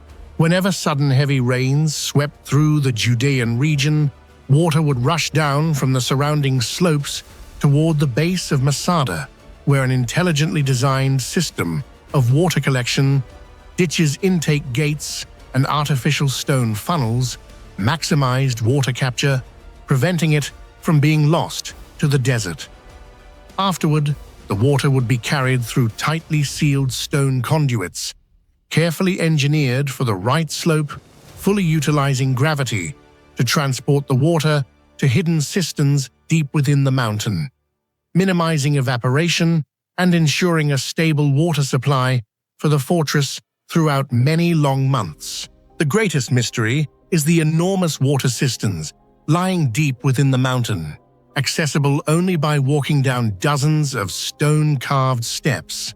To date, archaeologists have discovered 12 main water cisterns and many auxiliary tanks with a total capacity of over 10 million liters, a figure almost unbelievable in the Judean desert. Imagine with that much water, Masada could sustain more than 1,000 people, their livestock, all the needs for cooking, bathing, Roman-style baths, and even King Herod's luxurious steam rooms for many months without any outside supply. The cisterns were built using special waterproofing techniques, with hydraulic mortar layers, a secret that modern engineers still study. These water tanks were not just deep and wide, but could keep the water cool year-round, thanks to being buried in rock minimizing evaporation under the desert sun. The marvel of Masada lies not only in its techniques for channeling and storing water, but also in the way its water management system was designed with remarkable scientific precision and logic. From the large cisterns, water was separately routed to different areas within the fortress, including residential quarters, food storage, military zones, King Herod's palace, and bathhouses, ensuring that every need both for daily life and defense was thoroughly met. Water distribution was managed through a system of regulating valves, gates, and underground conduits deep beneath the ground, which not only minimized waste, but also reduced the risk of water being poisoned or sabotaged in the event of a siege. Especially noteworthy, some water channels were constructed secretly, with their locations known only to those entrusted with great responsibility as a safeguard during times of war or against possible betrayal from within. In addition, wells and backup storage pits were strategically placed throughout the site, so that even if one area was destroyed, the entire fortress would never face a water shortage. Thanks to this, Masada was able to maintain a remarkable resilience and self-sufficiency in the harsh desert environment. It is precisely these advanced construction techniques at Masada that have left many modern experts in awe, as the ancient builders here clearly surpassed the common technological level of their era. How could the Jewish engineers of antiquity calculate water flow capacity and gradients with such precision, using only primitive tools without the aid of any modern measuring equipment? The origins of their mysterious waterproof mortar technology remain a major question. Was it a secret passed down from the Romans and introduced to this land, or was it an original innovation developed by the local inhabitants themselves? Especially remarkable is the fact that some of the gigantic water cisterns are located in extremely hard-to-reach places, requiring excavation through layers of solid rock, dozens of meters thick, making the construction techniques at Masada a source of amazement for researchers even today. Some believe that it was precisely this extraordinary secret of water preservation that allowed Masada to withstand the prolonged Roman siege, and that without such a miraculous water storage system, the fortress would likely have been abandoned in its earliest years. Although Masada's water system has been studied for decades, many crucial questions remain unanswered to this day. Some suggest that after conquering Masada, the Romans themselves learned from and further improved these water management techniques for use in other structures throughout their empire. Certain water chambers at Masada remain almost perfectly intact, bearing clear traces of waterproof plaster and mineral deposits accumulated over centuries, while others are shattered or collapsed for reasons that are still unclear, possibly as a result of warfare, climate changes, or even deliberate destruction to prevent enemies from reusing these precious water supplies. Beyond that, archaeologists have also uncovered evidence of water pipes, stone channels, and even underground tunnels that do not appear on any ancient maps, raising the question of whether hidden secrets still lie beneath Masada, waiting to be discovered. There are even legends claiming that the deepest points of this water system once concealed ancient treasures or sacred artifacts of the Jewish people, but so far, no one has found any definitive proof for such stories. Thanks to this water-storing engineering, life inside Masada was completely different from ordinary fortresses in the Middle East. Under King Herod, the fortress was a lavish retreat with hot baths, steam rooms, meeting halls, gardens with green trees and flowers, and even ornamental fish ponds, all things that would be almost impossible in a desert without abundant water. When history shifted, Masada became the refuge for Jewish rebels. This hidden water supply helped them hold out for over 100 days under siege, creating a legend of the fortress's endurance. Yet because of its role as the last stronghold, Masada experienced a historical tragedy. In years 73 to 74 CE, the Roman army besieged Masada. Despite its excellent water system, food reserves, and state-of-the-art defenses, the fortress fell and hundreds of Jews chose mass suicide rather than surrender. To this day, archaeologists still debate the details. Did they really all take their own lives? Or were there other causes behind Masada's sudden fall? Some theories suggest that running out of water or the destruction of part of the water system caused morale to collapse. Today, Masada is not only a UNESCO World Heritage Site, but also a symbol of courage, creativity, and the extraordinary will to survive in the face of harsh nature.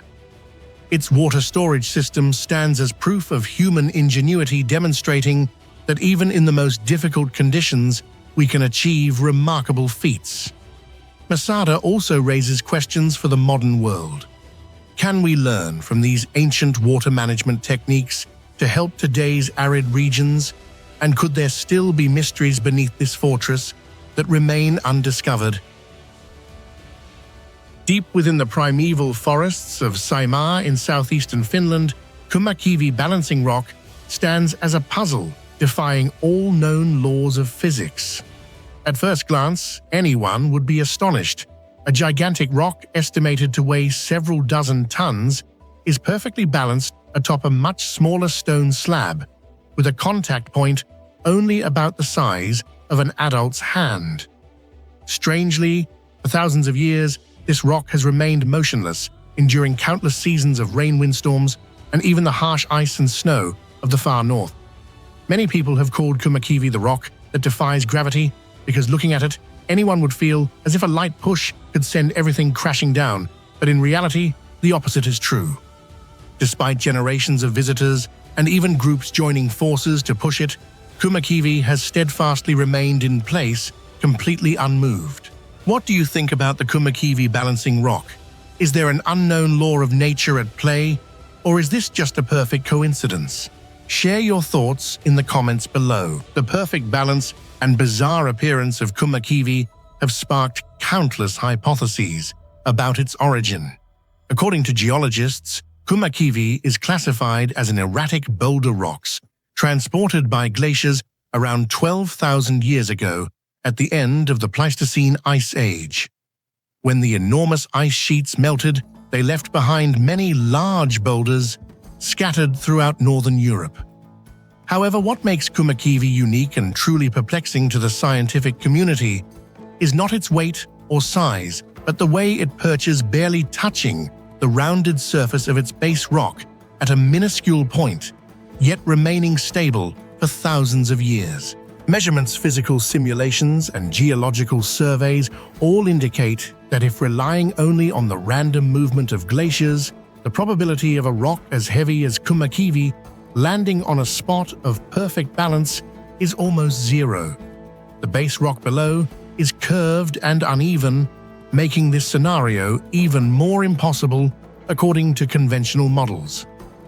Could a perfectly timed sequence of natural coincidences have occurred, melting ice, a powerful enough current to carry Kummakivi far, and then setting it down exactly atop a single fulcrum able to bear the entire weight? Or are there deep geological factors, hidden tectonic shifts that modern science cannot yet fully trace?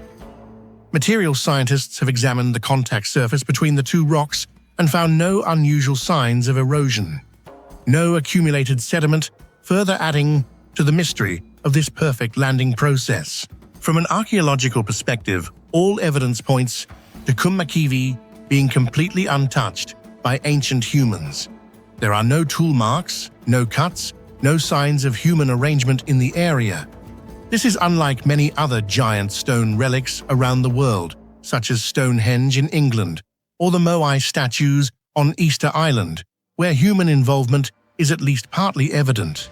Kummakivi, by contrast, is an entirely natural work of art. Yet this only deepens the wonder. Could purely natural forces alone create such a marvel? Beyond scientific explanations in Finnish folklore, Kummakivi has inspired many fantastical legends. Locals say it is the handiwork of giants, or mythical forest spirits, entities with supernatural strength, capable of lifting and placing such a massive boulder on top of a tiny rock. Some tales also associate it with ancient rituals of worship, where Kummakivi stands as a symbol of resilience and nature's miracles. Modern physics only amplifies the enigma.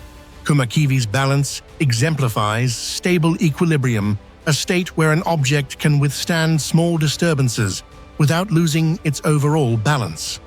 However, most examples of natural equilibrium rely on large friction forces, broad contact surfaces, or sturdy feet. Kummakivi, however, is the complete opposite.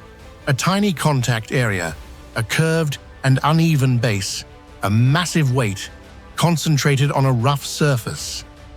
This causes anyone witnessing it firsthand to instinctively step back, not just out of amazement, but also from a subtle sense of unease, as if witnessing something beyond the ordinary. The mystery of Kummakivi's origin grows even deeper when compared to other famous balancing rocks around the world. Many places have strange balancing rocks, like the Devil's Marbles in Australia, Idol Rock in England, or Idol Stone in America, but most of them have wide bases or multiple support points.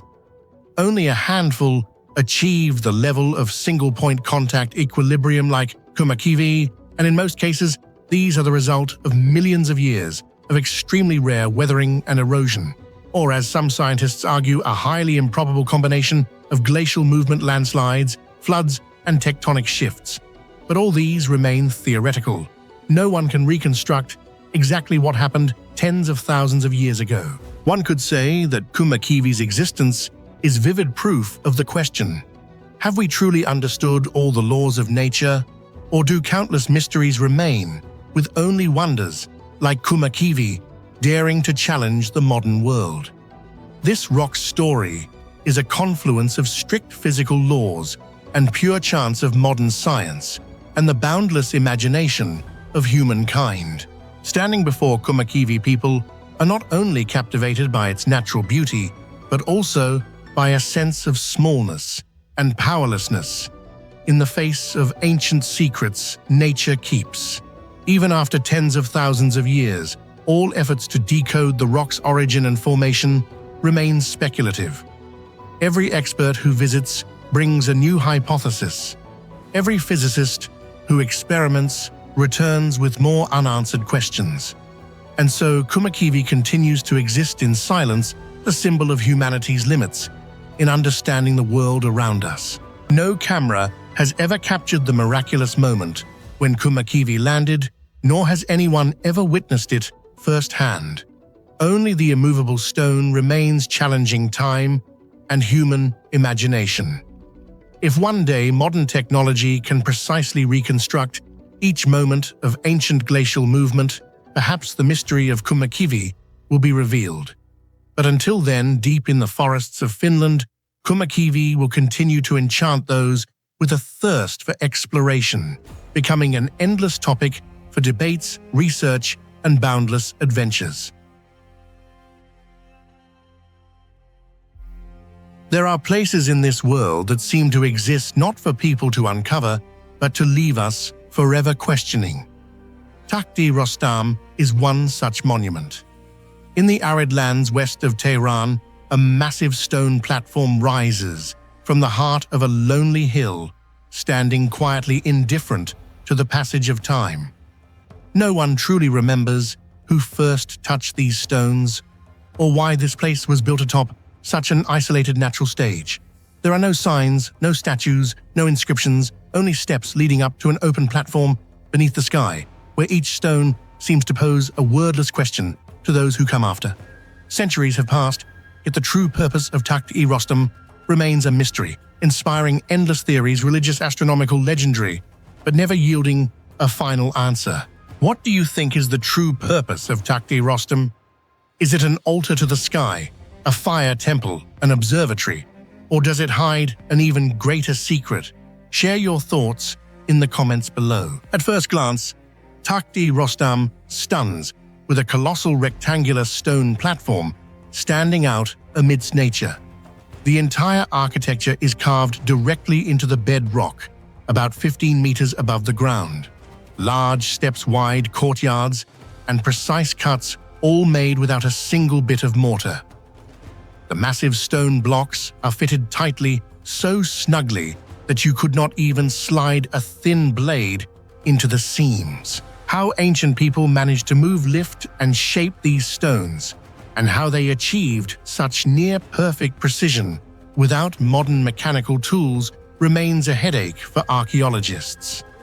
Some theories suggest this is a relic of the Parthians from the 2nd century BC to the 3rd century AD, but others do not rule out an even older origin, perhaps the Medians or even the Achaemenids. Takht-e Rostam seems to rise from the earth itself, fully integrated into the natural landscape. The main space of the site is like an altar to the sky, steps leading up to a broad platform completely open to the heavens. From afar, it appears as a massive altar where humanity and the universe connect. There are no roofs, enclosing walls, or any kind of protective architecture. Everything opens up to nature, as if the builders intended the structure to receive all sunlight, wind, rain, and even the stars at night. This is also where many theories about Takht-e Rostam's true purpose arise.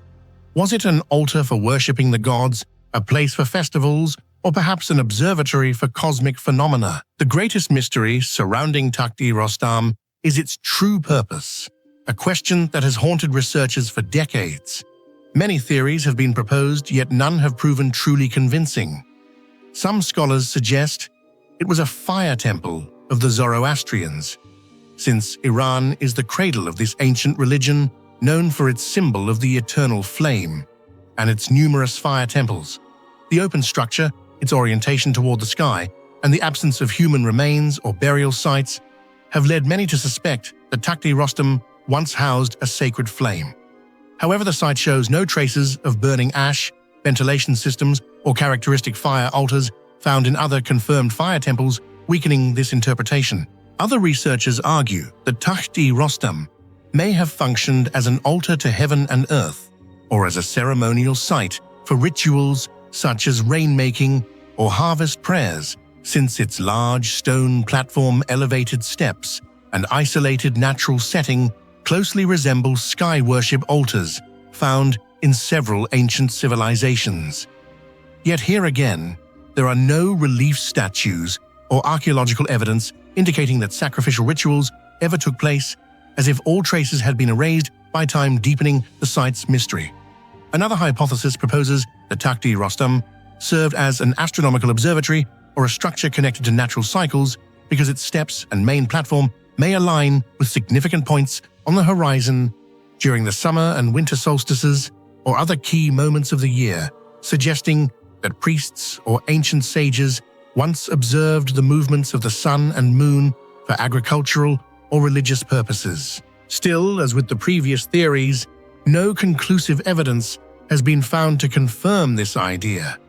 Finally, some believe Takht-e Rostam was a center for esoteric rituals or the remnant of a lost ancient secret used by a mysterious group possessing advanced knowledge of construction and astronomy. The complete absence of inscriptions, reliefs, or clearly identifiable artifacts only pushes every theory into a dead end, turning Takht-e Rostam into one of the most compelling and enduring mysteries of ancient Iran. The name Takht-e Rostam reminds many of the legendary Rostam, the undefeated hero of ancient Iran, a symbol of strength, intelligence, and martial spirit in the epic Shahnameh. Locals recount many legends of Rostam wresting training or celebrating festivals here, seeing Takht-e Rostam as the hero's altar to the sky. However, archaeology has yet to find any physical evidence for these stories. Perhaps the name is merely a product of local imagination, or a romantic attempt to explain the existence of such a different monumental structure when no one remembers its real origins.